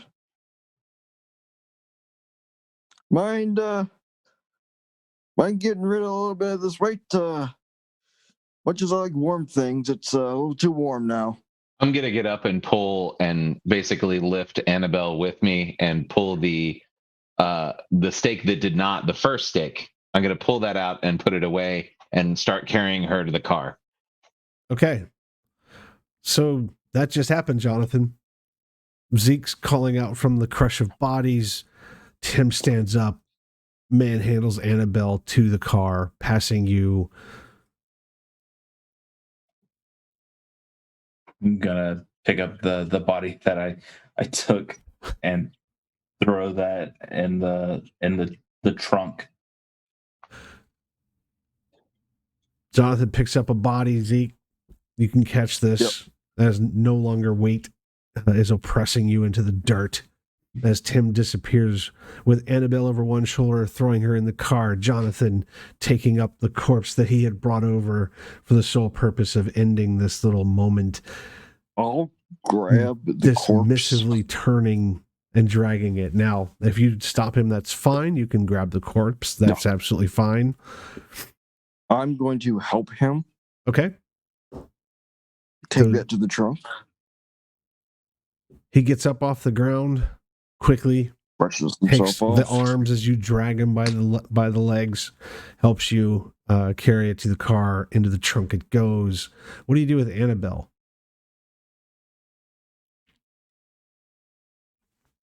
You're muted.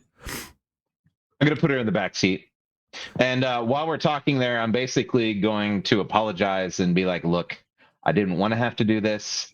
You know why it had to be done. I will make sure you're sorted as soon as I am able. I don't want to leave you in the state any longer than is absolutely necessary. Knowing that she can't respond and getting her into the vehicle. Your beast begins chanting a litany of names. Tim's is among them. Zeke's is among them. Mr. Jones is among them. Several other people you've interacted with over the last couple of months, weeks. Everyone's name is being spat out of your beast's mouth in the back of your head like a mantra as Tim tries to apologize through the cacophony of noise rolling through your head. Jonathan, I assume somebody gets in and drives this menagerie away from this place. Yeah, I am going to promptly get in the passenger seat and put my seatbelt on and then recline all the way back. Okay. I will close the trunk on our friend. Like I'm probably like I imagine like Annabelle's like sitting up and I'm like she is not conscious or a person right now, so I'm just like you are using all of her leg right space. to her lap. I just don't give a shit. Roger that. Yeah, I'll close the lid on our friend. We give him another unblinking Elon Musk style smile as I close the trunk on him. Then join Mr. Toon in the back. So no one's driving. No, I mean I'll drive. Unless Mr. Toon does it first. Yeah, I was gonna drive. Okay. Oh, then, Tim, yeah, he'll get in the back. And where do you take us? I'm gonna be like no place anybody knows about. middle of nowhere, Mr. Toon. Yeah, I'm gonna head out. If you gotta pay in cash for something, just basically, I'm just gonna drive south out of the county and find the nearest no-tell motel. Okay, so down 234 you head, passing the airport, passing the data center, heading towards Woodbridge, further in Prince William County. Down there near 95 somewhere is like an Econo Lodge or something tucked next to Cracker Barrel at the end of the highway. And that is where we're going to pause our game. Wow, y'all. Y'all are some mean people. Mean people. I know, Annabelle, that's so mean. Oh, You know what? The next time anybody needs Annabelle's help, she's not going to be so quick to help. So you guys can have Mr. White's help because he's super useful in a tough situation. So quick Bullshit. shout out to some of our community viewers, McStabbers, Derek, Coffee Cat, anybody else. I'll pull up the list and I'll shout everybody. Why not? Artemis. We got, all of us are here. Artemis, good to see you. Black Coffee Dreams, that's you. That's me. Commander Root, good to see you. Dinu, Go with it. Got you. Good to see you. Slinty, Owned. Oh, that's Owned 3D. That must be a bot. Sad Girl, Saddest Kitty, Thicker, and Violets. Good to see you all. Thanks for joining us this evening. And like we like to do every night when we finish, is we like to go around the table and give each other a high, a low, and a nom. If you all be so kind as to give me just a moment to find my notebook, because it seems to have grown legs the last time my grandkids were here. I'll be right back. So I do want to say to the audience, I know not everybody in the audience caught the entire game from start to finish, but I know everyone's like, Annabelle. I didn't do shit. Jonathan like straight up did some baller ass, like big dick, heavy balled action as a thin For blood. a thin blood, that's some brass balls. Yeah. I'm saying. So Welcome back. I appreciate the Annabelle gets my vote, but like just keep that in mind because I frenzied and basically did nothing but soaring leap around and fail to pass my checks. That hesitance that you saw was me thinking, what character am I rolling next? Yes. So don't get me wrong, to the viewers, I do appreciate the love. I do like Annabelle. I feel like I played really bad tonight. But I do appreciate the love. So yes. Also, David, just as a heads up, Yes, sir. Mr. Smith has voted for Mr. Keats for his recommendation. Already. He did that like 2 hours ago when he said he was going to bed. Gotcha.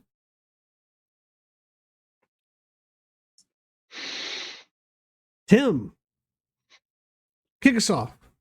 Yo. So, I have no lows tonight, so yay.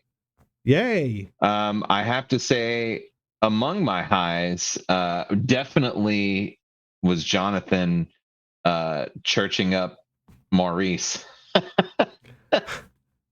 That was amusing to watch. I really enjoyed that. The other high was my getting reacquainted with a certain crowbar wielding dumbass that I'm going to get to interrogate at a scene yet to be named. Right. Oh, I want to watch. So that was definitely my high. The MVP for me was definitely Mr. Keats. That bit with Maurice was just too good. Excellent. Annabelle. My high was probably everything that Jonathan did tonight. Everything that Mr. Keats did was like awesome, great. I love this, and for my own personal character reasons, I'm really like appreciating it. The low, probably the fact that I completely forgot to re-roll my prowess roll that put me in Hunger 5. So that may not have happened. But that's fine. That's the way it goes because I always forget I've got re-rolls because and but I'm not saying I didn't hate the scene, but I actually also, for me, in that the low is that I feel like I role played that scene really bad, so I do apologize to the audience. No, my fine. nom goes to Jonathan because the big dick, thin blood energy, just like whoop whoop. So yeah. Mr. Zeke. We're going to go in reverse order here. We're going to go nomination first. Sure. Mr. Chase, Mr. Keats, you earned it. Thank you. You surprised me week to week. I think I know what you're going to do, or I know how you're going to act, and I can't predict you. And I love that. I know there's certain players I can somewhat predict their actions. which is a high point for me. But that also really astounded me. High points being, of course, well, big dick energy, as everybody's about to say. Giving Maurice what for, showing us that you still have your humanity with Grace, whoever that happens to be, at the beginning. And Tim, you do get a shout out for being Tim the Yeeter. Always enjoyable when you get to 20 dice something. Annabelle, you did great. Smash. You I really dropped my tapped ball of into your- marbles, but they all came up success. Yes. Annabelle did great. You had that great anger energy that I'm a sassy bitch, and it worked for you. And low point being not a lot of plot development, but we kind of needed it. We need to get rid of this. Jonathan. Ooh, yeah. High point. I genuinely didn't know if my character was going to survive or not, and there were stakes, and things got really real. So I felt as a player like I was really uncertain, and that was fun. That was interesting, and I trust you someone off enough to like appropriately handle and like riff off of. So it's cool. Me being more like us feeling each other and getting more comfortable as storyteller and player. The only low I had tonight was the same. I loved the action. It's just that unfortunately for us and we didn't get to move more of the plot ahead. But nights like this is really fun, and the action was really cool. My nomination, man. So all of you were so good. Zeke, with your psychosis, your little ticks that you're doing. Like I feel like you're really like hitting your strides with Zeke. Tim, like you're very practical. Like you're the fixer. Like every move was to like solve this as quickly and simply as possible. And you do have that foresight to plan out things. And Annabelle, of course, you being a horrible monster and that we love, and with a heart of gold. Well, it's heart of wood at the moment. Yeah. Zeke is gonna Zeke is gonna get my nom. Thank you, sir. Excellent. Thank you. And I have nothing but a bunch of highs this week. It was a fun night of action and just seeing each of you playing the beast and the predator and the monsters that you are, tapping into those thoughts and emotions. That's a lot of fun sometimes. We had others here, I'm sure the story would be different, as it is every week, depending on who's here and who's not. Yeah, Jonathan, you picking up my vote for this week. Fantastic job. I think absolutely what I can envision Jonathan reacting and doing given said circumstances. The interaction with you and Maurice, that was fantastic. That was fun. So good job. So everybody gets their 2. Jonathan, you'll get your bonus, sir. Good job. Annabelle, like others who have suffered the riding the wave of frenzy, sometimes you're not in control as a vampire. So thank you for playing along with that. It could have gone horribly wrong. Dice are dice. And at least this night, the rest of you have driven away and stopped the immediacy of what could have been really, really awful for at least 2 people, if not 3. So, or the whole player group. Viewers, we love you all very much. Thank you for joining us here at Prince William by Night on Dark Druid Productions with my wonderful cast here. These guys are amazing. They're a lot of fun off the screen too.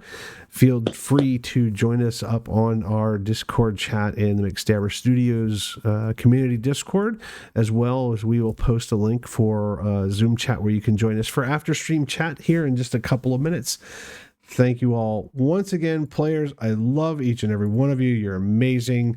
Thank you for bringing an A game and having a stunning session this evening. Awesome. See you guys in just a few minutes. Bye.